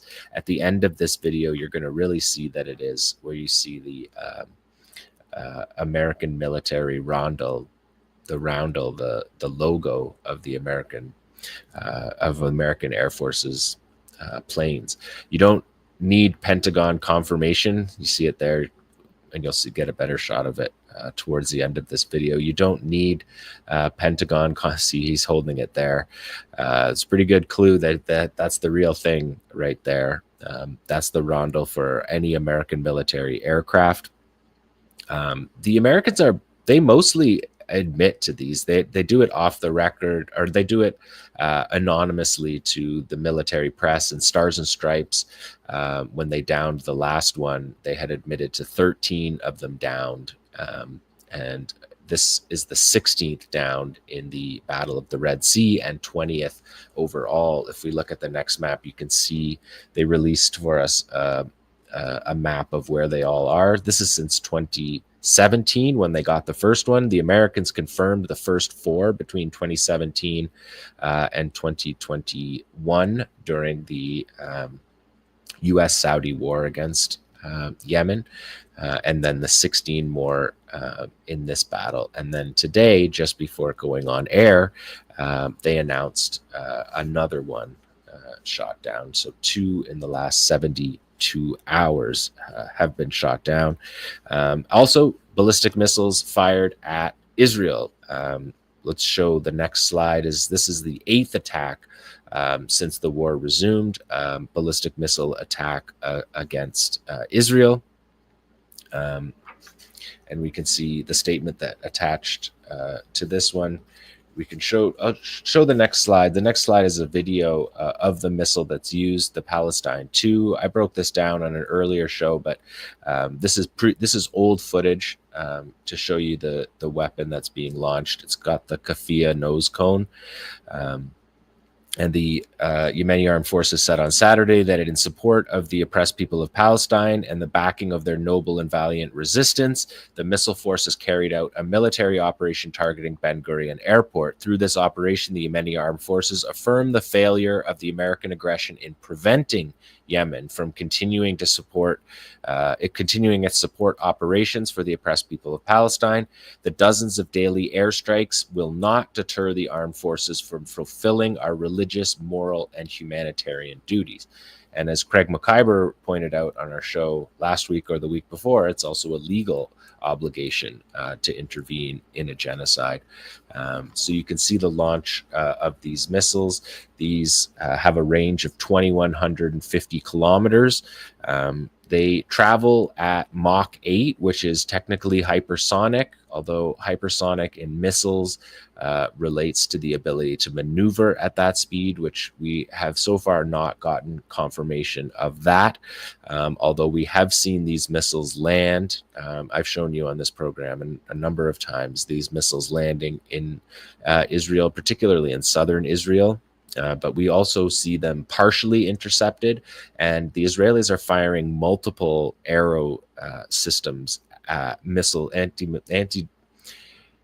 defense systems at these ballistic missiles. And the arrow system is a $3 million warhead. They're firing multiple at each of these Palestine 2 ballistic missiles, and the Arrow battery itself is a $175 million battery.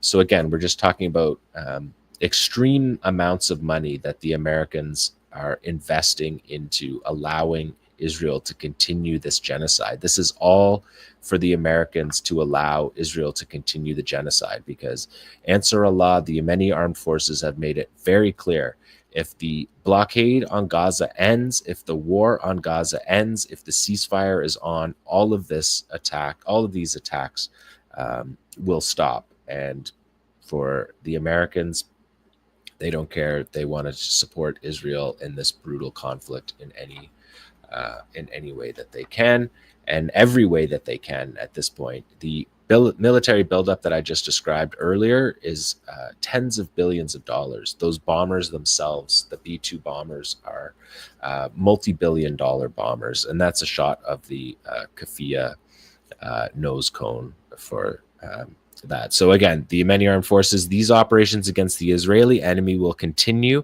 until the aggression on Gaza ceases and the siege is lifted. So they have been consistent on that. That is the resistance report for day 545. Thank you so much, John. Just the kind of like the 5 fingers plan that you were talking about, and kind of the establishment of the Philadelphia 2 corridor. The scenes of forced displacement, people who just 2 months ago, were part of that incredibly moving march from places in the south back to the north, are now having to flee again multiple times. And meanwhile, as you said, Hamas and the Palestinian resistance is sticking to the terms of the ceasefire that it agreed to, whereas, of course, Israel blew it from day one, and now, 2.5 weeks of just unbelievable, unspeakable massacres day after day after day. Ali, where does this everyone, where does this leave the ceasefire talks? What can we say about where this goes from here, with Israel not just breaking the terms openly and bragging about it, but then also trying to change the terms of whatever comes next. Yeah, I think we all hope that the ceasefire will be restored and that the agreement will get back on track, because it was at the very least providing relief from the horrific massacres that we saw for the first 15, 16 months of this genocide. And we got some insight, some quite detailed insight into what has gone on over the last couple of weeks, particularly since Israel resumed the large-scale massacres on March 18th. And in particular, we got a lot of detail from Al Jazeera's Tamer al-Mishal, who reported yesterday for the network, the Arabic network, on new details he'd received, which I would assume came directly from Hamas, but he didn't specify that. But that, I think, is a reasonable conclusion. And I'll summarize what he reported, because it really gives us a lot of insight into what's going on, more than I've read in any other report. But he says that Hamas has decided not to respond to the latest paper put forward by Israel to the mediators, which are Qatar and Egypt, and ostensibly the United States, on 28th of March. Hamas told the mediators that the Israeli paper blows up all the basic principles embodied in the ceasefire agreement that was signed in January. And the issue is not just the number of prisoners that would be released, because there have been a lot of media leaks that have focused on the number of prisoners being a sticking point, but rather very fundamental principles that Israel is trying to impose and change in terms of the basic structure of the agreement and the negotiations. And Al Jazeera, in fact, obtained a copy of the Israeli proposal. But going back to the beginning of the latest massive escalation, the so-called Bloody Tuesday of 18th of March, when Israel massacred hundreds of people in a single day across Gaza, the vast majority of them civilians, and this included almost 200 children, the biggest single-day death toll of children ever in Gaza. Israel carried out this massacre, apparently with the full backing of the United States, and it was intended to be a massive blow to Hamas, to really destroy them in terms of their leadership, their structure, their infrastructure, and their morale. And a few hours after that attack, Hamas received a letter from Egypt, from the Egyptian mediators. And at that time, Egypt happened to have a high-level security delegation in Washington. And the message from the Egyptians was that there was a new offer on the table to stop the escalation. And it was that Hamas should release Edan Alexander, the Israeli soldier with dual US-Israeli citizenship, and should do that as a gesture of goodwill to President Donald Trump in exchange for nothing. And Trump would then post a tweet or issue a statement thanking Hamas for this gesture. 10 days after that, Hamas would then release 2 more soldiers, and 10 days after that, another 2 soldiers. And in exchange, there would be a release of a limited number of Palestinian prisoners and a halt to the escalation and a resumption of humanitarian supplies. Hamas then asked for this proposal to be put in writing and studied it. And Hamas responded that there was no way they were going to release an Israeli soldier who was captured from inside a tank, as Edan Alexander was, in exchange for nothing. And this basically led to a freeze in any further negotiations from March 18th, the day of that massacre, until March 27th. And during that period of about 10 days, there was this ongoing huge escalation of Israeli massacres of civilians day after day.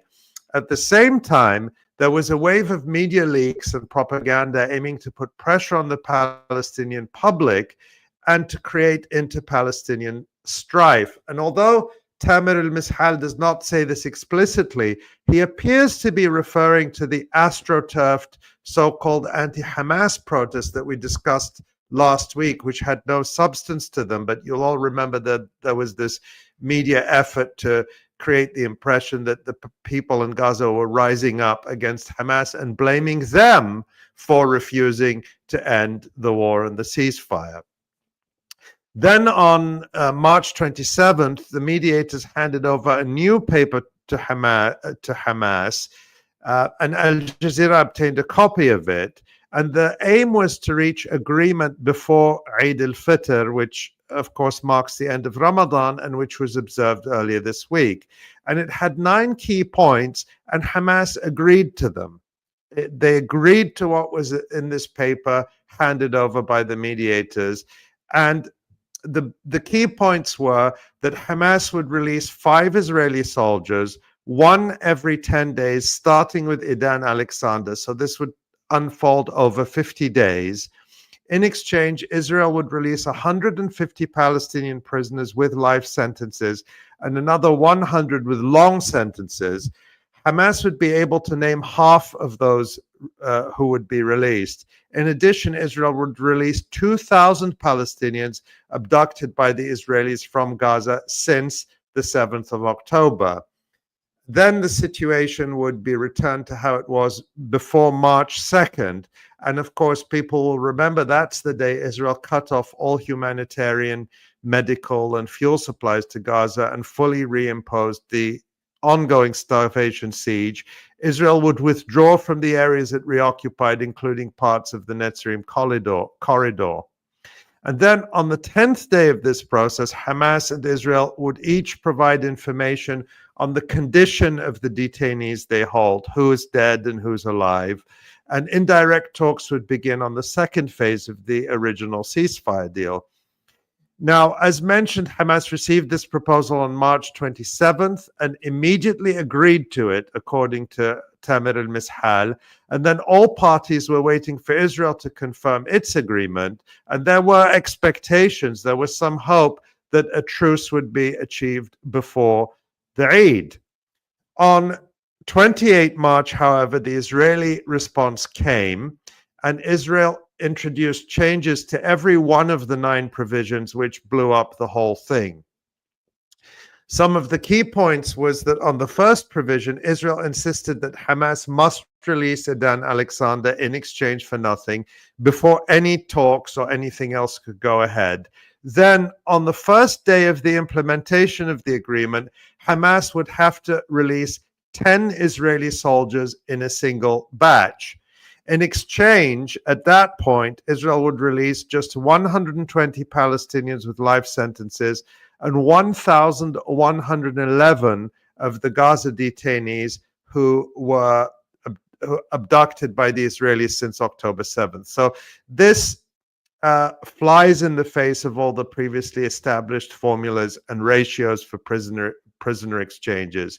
Then on the 10th day, Israel insisted that Hamas would release another 16 Israelis. So now we're basically talking about all the Israelis being released in exchange for 160 Palestinian bodies. And that violated the previously established principle that live people are exchanged for live people and bodies are exchanged for bodies and not for live detainees. And in terms of the indirect negotiations for the next phase, Israel introduced fundamentally new demands that had never appeared in any of the previous agreements or proposals. Now, all the previous proposals and agreements included these 4 key principles: announcement of a permanent ceasefire, withdrawal of Israeli forces from Gaza by the end of the deal, exchange of prisoners based on the established formulas and ratios, and that any proposal for the day after would have to be discussed with all sides. It wouldn't be unilaterally imposed. Basically, Israel threw all that out with its March 28th proposal and introduced 2 new demands. One, which had never been included before, is the disarmament of Gaza, so the complete demilitarization of Gaza. And the second is the redeployment of Israeli forces within Gaza, not their withdrawal outside Gaza, as all previous agreements and proposals had included. So you have to consider that if Hamas had accepted this, Israel would basically get up front all the living detainees, and there would be nothing to guarantee any agreement, and Palestinians would have no leverage. According to Ms. Hal, the mediators passed this proposal to the Israeli response, rather, to Hamas, and they also expressed their shock at the Israeli response. According to Ms. Hal, since the 28th of March, there has been no movement, and Hamas told the mediators that what happened is that basically Israel has destroyed what was previously agreed, and Hamas said it won't respond to the Israeli paper. And so that kind of helps us to understand what John was just describing about the Israeli moves and intentions on the ground. Israel seems to be committed to pushing forward with the plan for total destruction and ethnic cleansing, and wants to try to achieve the goals of the war, the same goals that it failed to achieve for the first 15, 16 months of the genocide. And that Netanyahu seems to be hoping with these massacres, he can provoke into Palestinian strife and turn the Palestinian people in Gaza against Hamas and get them to do what the Israeli army failed to do. So that's basically where we are right now. It sounds like very much like we're back to the ceasefire process. In other words, fake discussions on ceasefire in order to, as a cover to carry on the genocide like we were before under Biden. Yeah, and the policy remains to try and force Hamas into a surrender, and by murdering their wives, their mothers, their fathers, their children, destroying everything. Exactly. I mean, yeah, John, what's your take on the kind of political maneuvers here? Well, going before that, the Halil Al-Hayya on Saturday accepted the mediators' proposal to start, accepted their proposal. So they're willing to go with the beginning stages of what the mediators proposed, but he was very clear that they're willing to set up the Community Support Committee, which is the group of technocrats that will run Gaza outside of Hamas, that will run it as a national unity government, something that Hamas has been willing to do all the time. But he made it very clear: no surrender, no expulsion, no displacement, no disarmament. Those are red lines. And Netanyahu spoke this week and had a whole thread talking about how the voluntary transfer of Palestinians out of Gaza is something that they are openly talking about now. And he said, I'm open to talk about it with anybody. And so we're seeing this happen just in front of the whole world. And the Americans act like they don't have any control over this situation. And Netanyahu doesn't care. He doesn't care about the captives. That's clear. It's clear in Israel. Everyone in Israel knows that.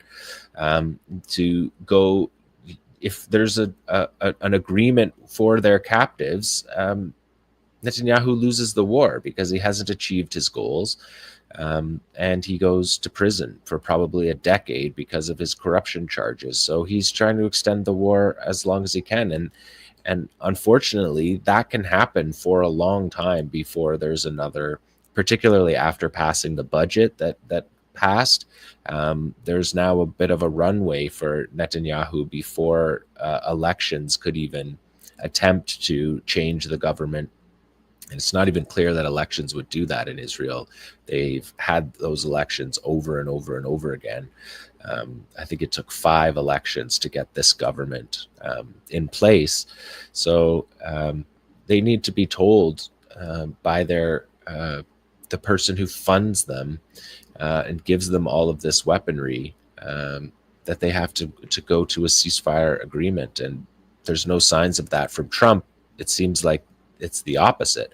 Now the Israelis have the cover of the fact that Trump is escalating this war against Yemen, and Israel comes in behind on that. So Do you think, John and others, that when, and I say when, not if, when the United States recognizes that bombing Yemen is futile, that their calculations may change? I mean, if we know that the U.S. bombed Yemen, I mean, the U.S.-backed Saudi coalition bombed Yemen for 9 years and 25,000 times. Yeah, and failed to destroy Ansar Allah or deter them, and the group Ansar Allah, which governs Yemen effectively, it's the de facto government of Yemen. If we know that, do they not know that, or is this just hubris? I mean, how do we understand? So are they going to learn what Barack Obama and Joe Biden learned, or what's their strategy here? Or is this part of their hinting, or not so subtly hinting? Even there are reports that Trump is going to join Israel in an attack on Iran. And of course, at the same time, they're saying the US wants to negotiate with Iran. But if you're in Iran's perspective, in the position of Iran, why would you trust the United States? I mean, we've just seen how they violated the Gaza ceasefire agreement, which the US itself brokered.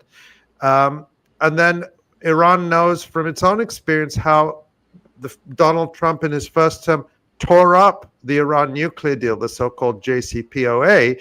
Why would you go back to negotiations with them under threat?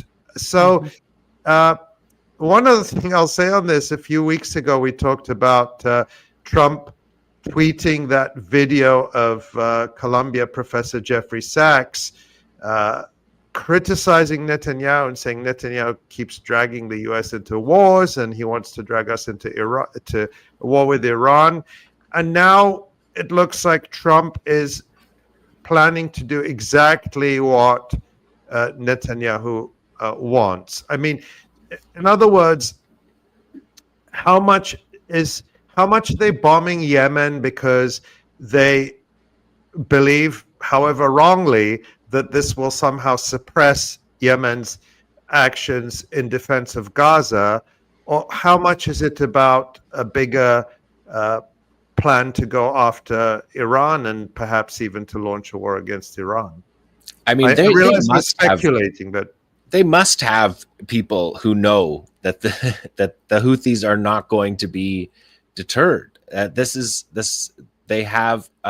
They were part of the war. It's not even like they were in the Saudi targeting rooms. They were part of all of that war.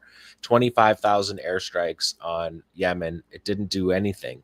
They're bringing in these heavy B-2 bombers, presumably for bunker buster capacity, heavier bunker buster capacity than the F-18s and F-35s can carry, because there's missile bases. The Yemeni armed forces have missile bases in the mountains in Yemen. They're very, very difficult to access. So it's just, and the targets, they say that, they say they're military targets, but you look at the targets coming out of Yemen, and they're not predominantly military targets. Even from that Signal chat where they released the files on the Signal chat, they talked about the missile commander was going into the apartment building of his girlfriend, and then they reported that that building was dropped. So these are not military targets. So it's a dark moment. I don't know how anyone can trust the Americans and the Israelis to guarantee a ceasefire deal in Gaza. And I think that's a lot of what Hamas is facing. Hamas is trying to say, we want the mediators because they want the trajectory of the ceasefire to continue. And what you framed, Ali, is a way of undermining the mediators. It's a way to effectively start from scratch, and that is what Qassam and Hamas are rejecting. They're being open to breaking the agreement to being flexible in breaking the agreement to carry on this next step. But they weren't willing to do the one that the counter proposal from the Israelis that offered none of the core elements that were in the original ceasefire, which is the end of the blockade, the end of the war, a guarantee for the end of the war. And it's just very difficult to see how this United States government can guarantee anything. I mean, even after 𝐓𝐡𝐞's interview with Tucker Carlson, where he said that Trump is his God, he thinks he's God.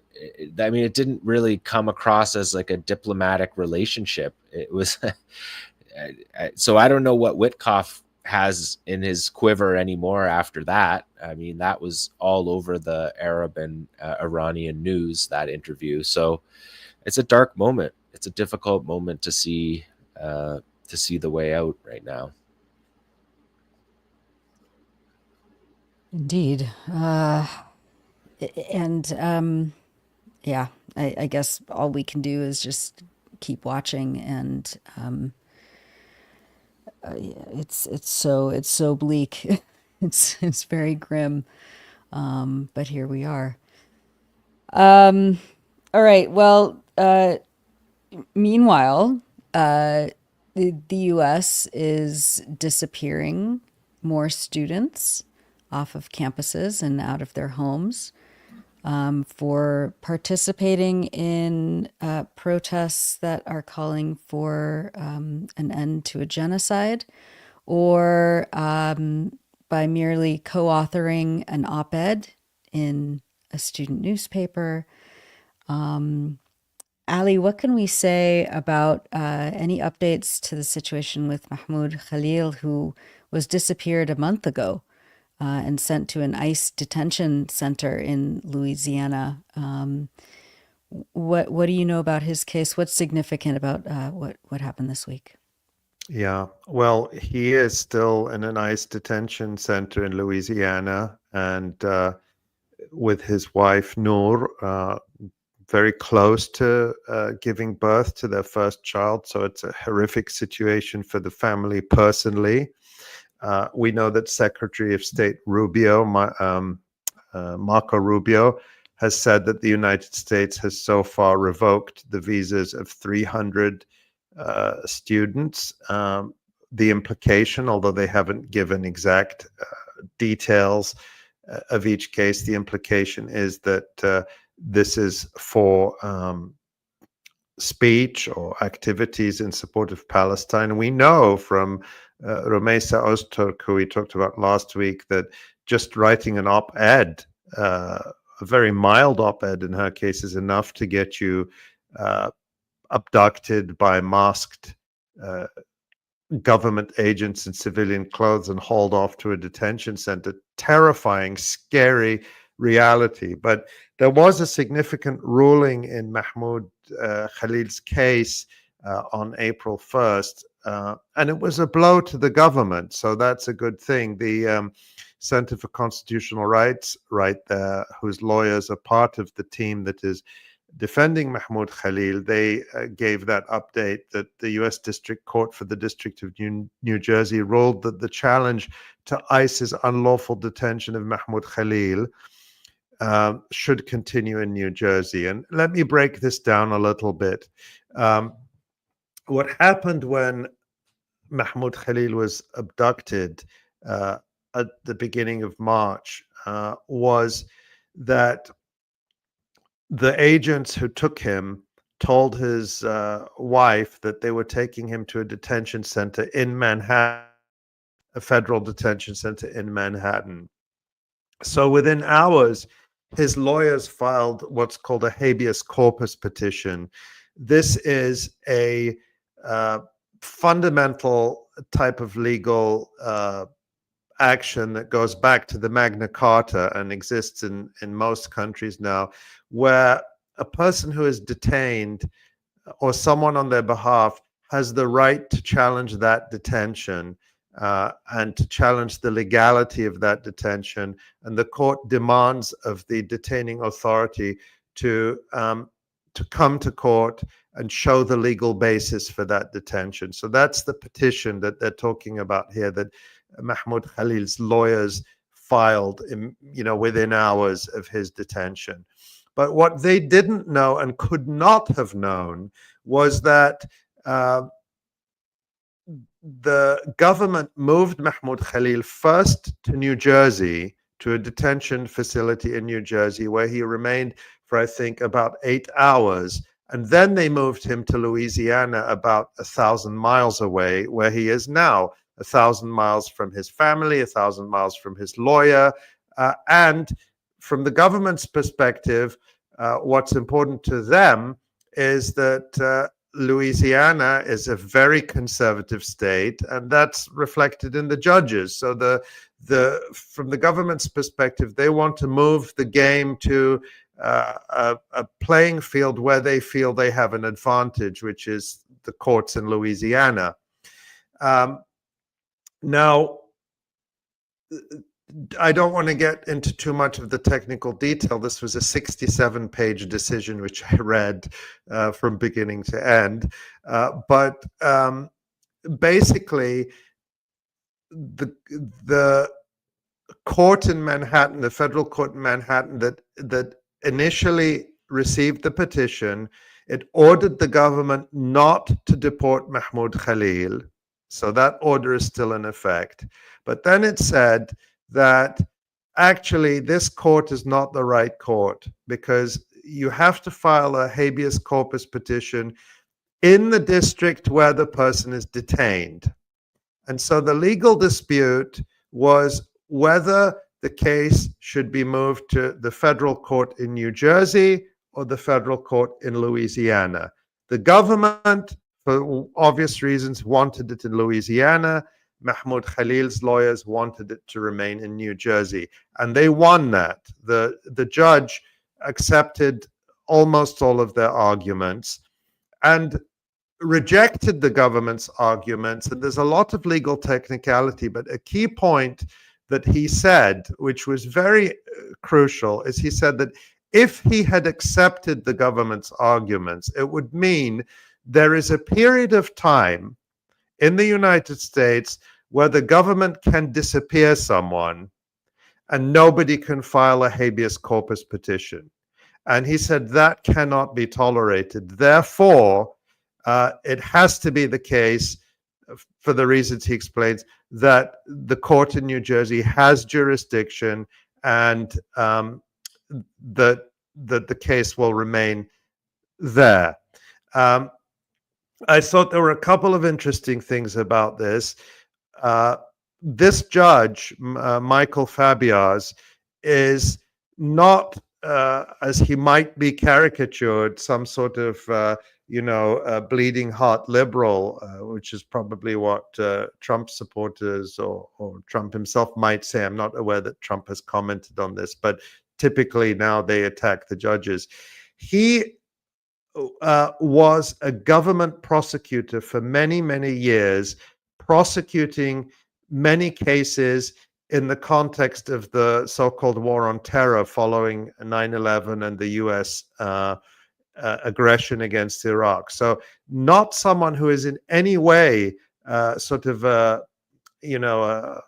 what would be considered a liberal judge. He is someone who is deeply embedded and comes from the US national security state, and that was the ruling he made. The only thing I think they might attack him on politically is that he is an appointee of Joe Biden, a Democrat, albeit a very pro-genocide, pro-Israel Democrat. But other than that, this was a ruling from a judge who you would expect would generally give the government great deference and great benefit of the doubt. So that's the good news. What will happen next is that the judge will have to actually hear the substance or decide on the substance of the habeas corpus petition, ruling on the legality of Khalil's detention. And I don't know off the top of my head what the schedule is, but I suspect that will move pretty quickly. And in the best case, Mahmoud Khalil will be released from detention, he will still have the immigration proceedings against him, which happen in an immigration court. That's a separate court that is an administrative court. So so far, what I said last week holds true, which is that these cases have not been going in the government's favor so far.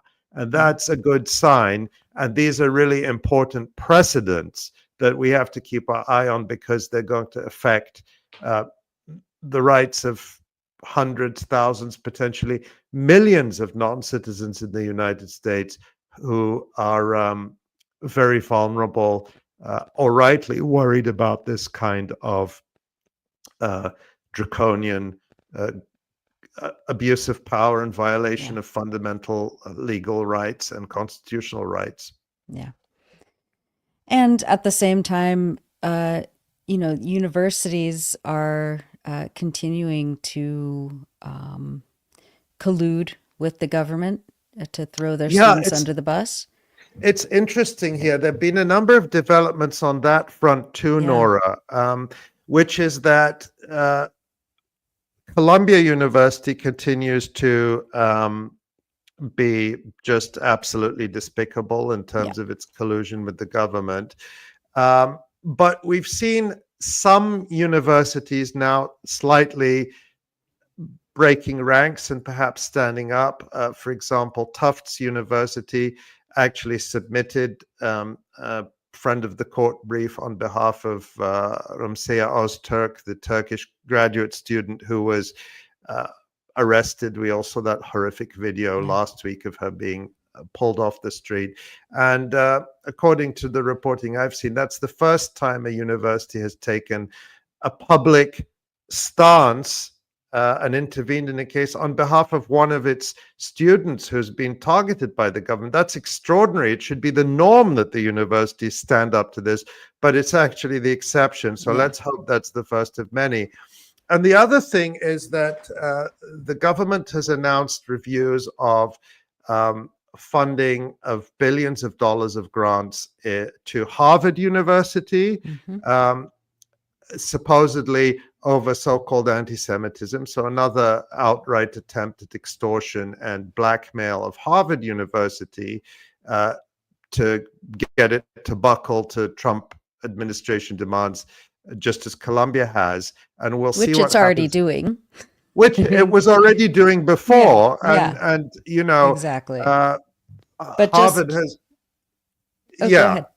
Yeah, you're right. It's already doing. But interestingly, Princeton University, another of the so-called the Ivy Leagues and another prestigious brand name American university, the president of Princeton University made a statement the past couple of days, which was very interesting and a contrast with how Columbia and perhaps Harvard and the others have handled this.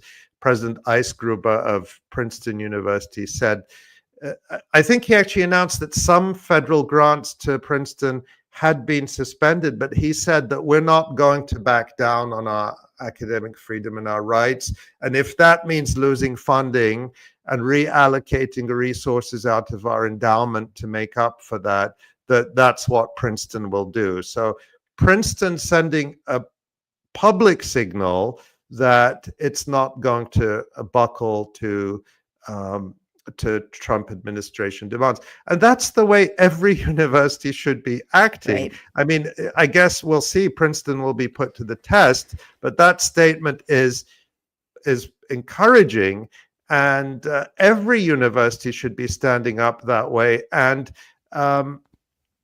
I think that the universities should have put up a united front. I mean, imagine if all the university presidents had gotten together in a conference, or a representative number of them done a press conference and said, we will not back down. We will defend these fundamental American values of academic freedom and free speech, and we will support each other. If one university's funding is cut in punishment for standing up for academic freedom, we'll all pool our resources together. I mean, that would have been amazing, and it would have rallied public support, and it would have rallied their alumni to support them, and it would have rallied the world to support them. And instead, they are throwing away their most precious thing, which is their academic freedom, their credibility, their reputations. And the strength of US universities is not necessarily their endowments, these huge stores of wealth that they have, because it's really the top few percent of universities that have these huge endowments. Their wealth is in their the intellectual capacity and their research, which is very highly dependent in top American universities on foreign researchers, foreign students and foreign researchers.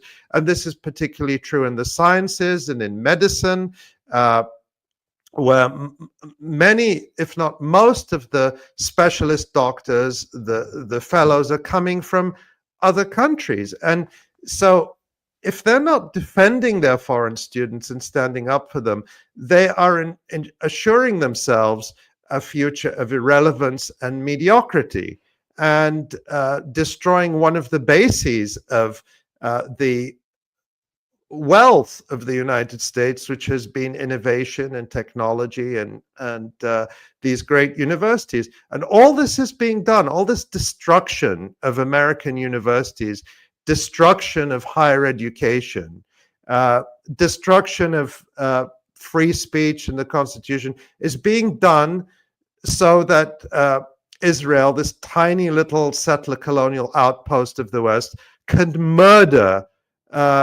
babies in Gaza. That's why it's being done. Incredible. It is. I mean, speaking of Colombia, earlier this morning, maybe last night, there were a bunch of student protesters who chained themselves to the gates, demanding that the Board of Trustees, reveal who is feeding student information to ICE, Immigration and Customs Enforcement. I believe that the cops were called in yet again to violently remove these students. And speaking of Harvard, and thanks, Ellie, for this tip. Harvard sanctioned the student group Harvard Undergraduate Palestine Solidarity Committee, meaning that they can't hold any events for the rest of the year. Again, colluding with government demands.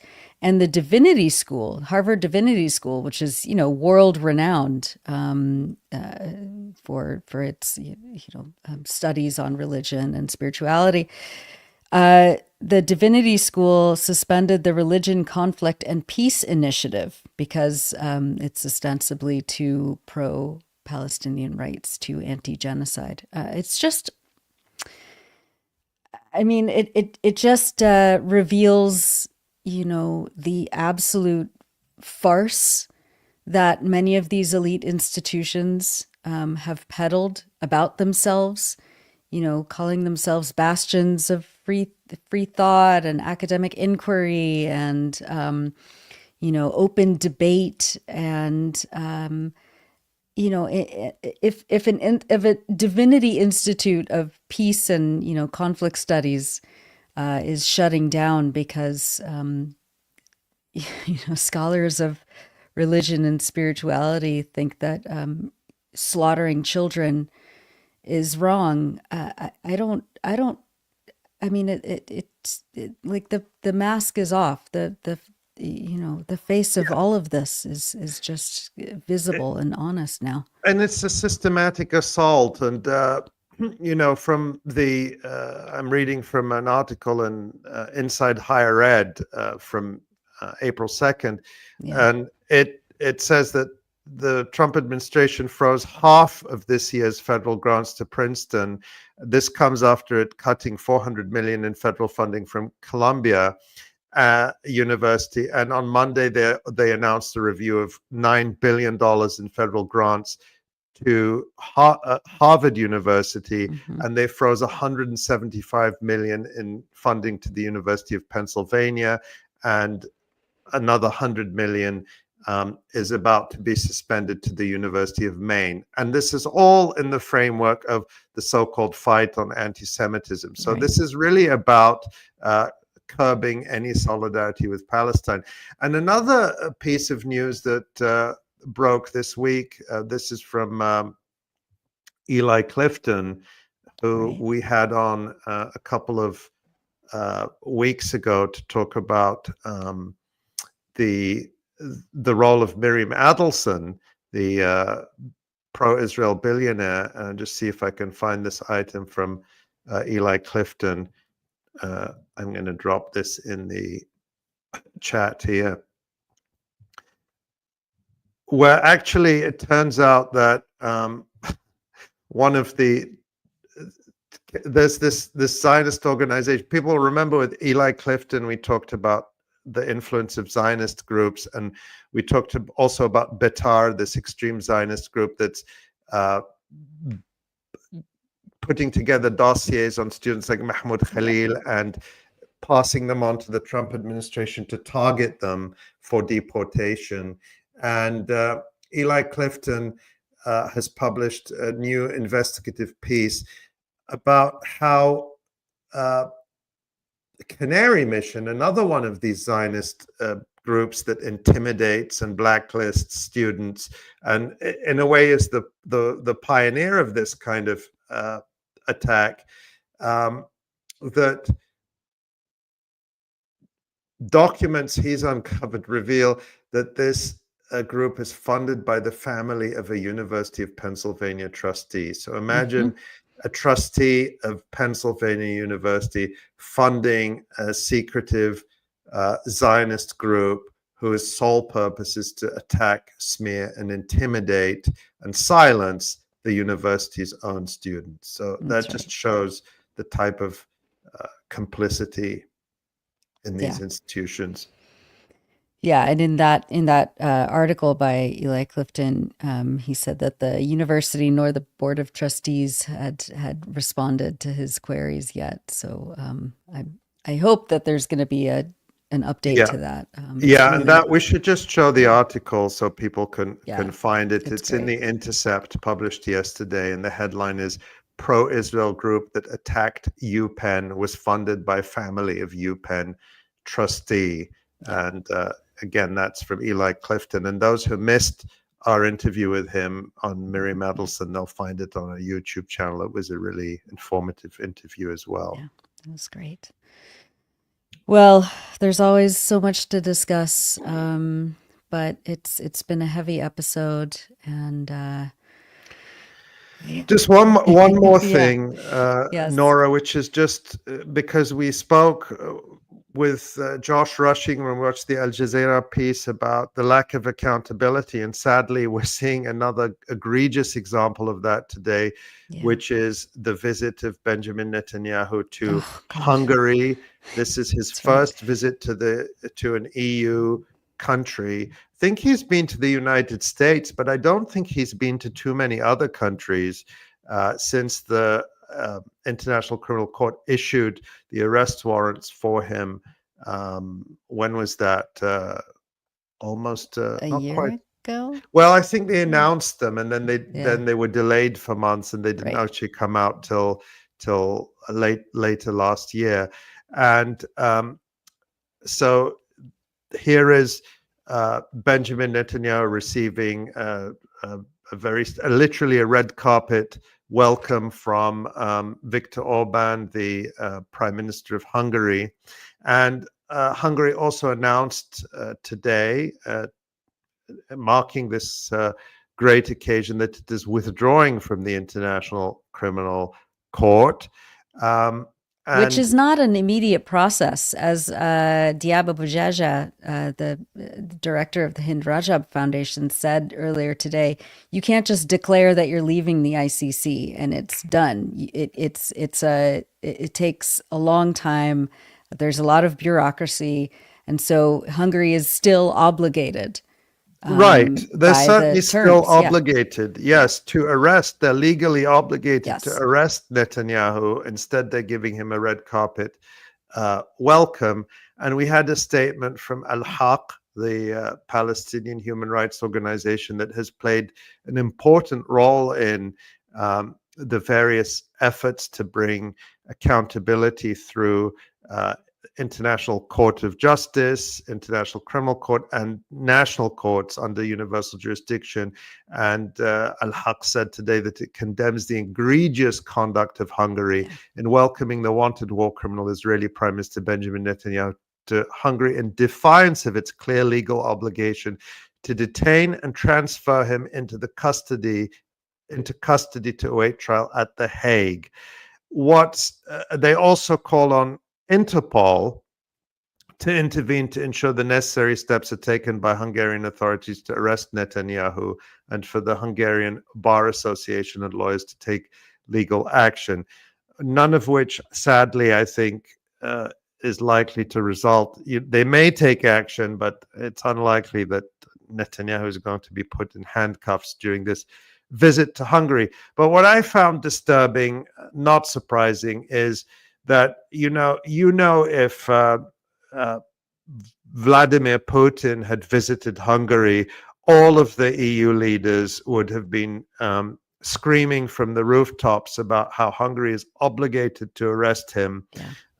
And yet there's been total silence from the rest of the EU and from the UK about this egregious violation of Hungary's obligations under the Rome Statute. And I suspect they'll all be watching, and perhaps this is just a test run, and we might see Netanyahu welcomed in other EU countries soon. And that would mean really the end of the ICC, I think, the end of any, if its credibility is already hanging by a thread, I think that would if sever the that one enforcement mechanism that they still technically have isn't applied here, then that's it. Yeah, that's the nail in the coffin for international courts and international law itself.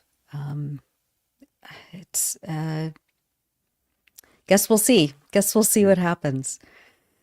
All right. Well, thank you for everything for this episode. Of course, let's look at the EI website. There's a lot of really moving testimonies by people in Gaza, writing in Gaza under our features banner there.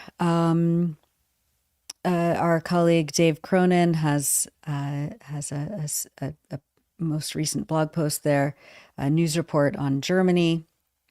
Germany's devotion to Israel becomes more and more sinister.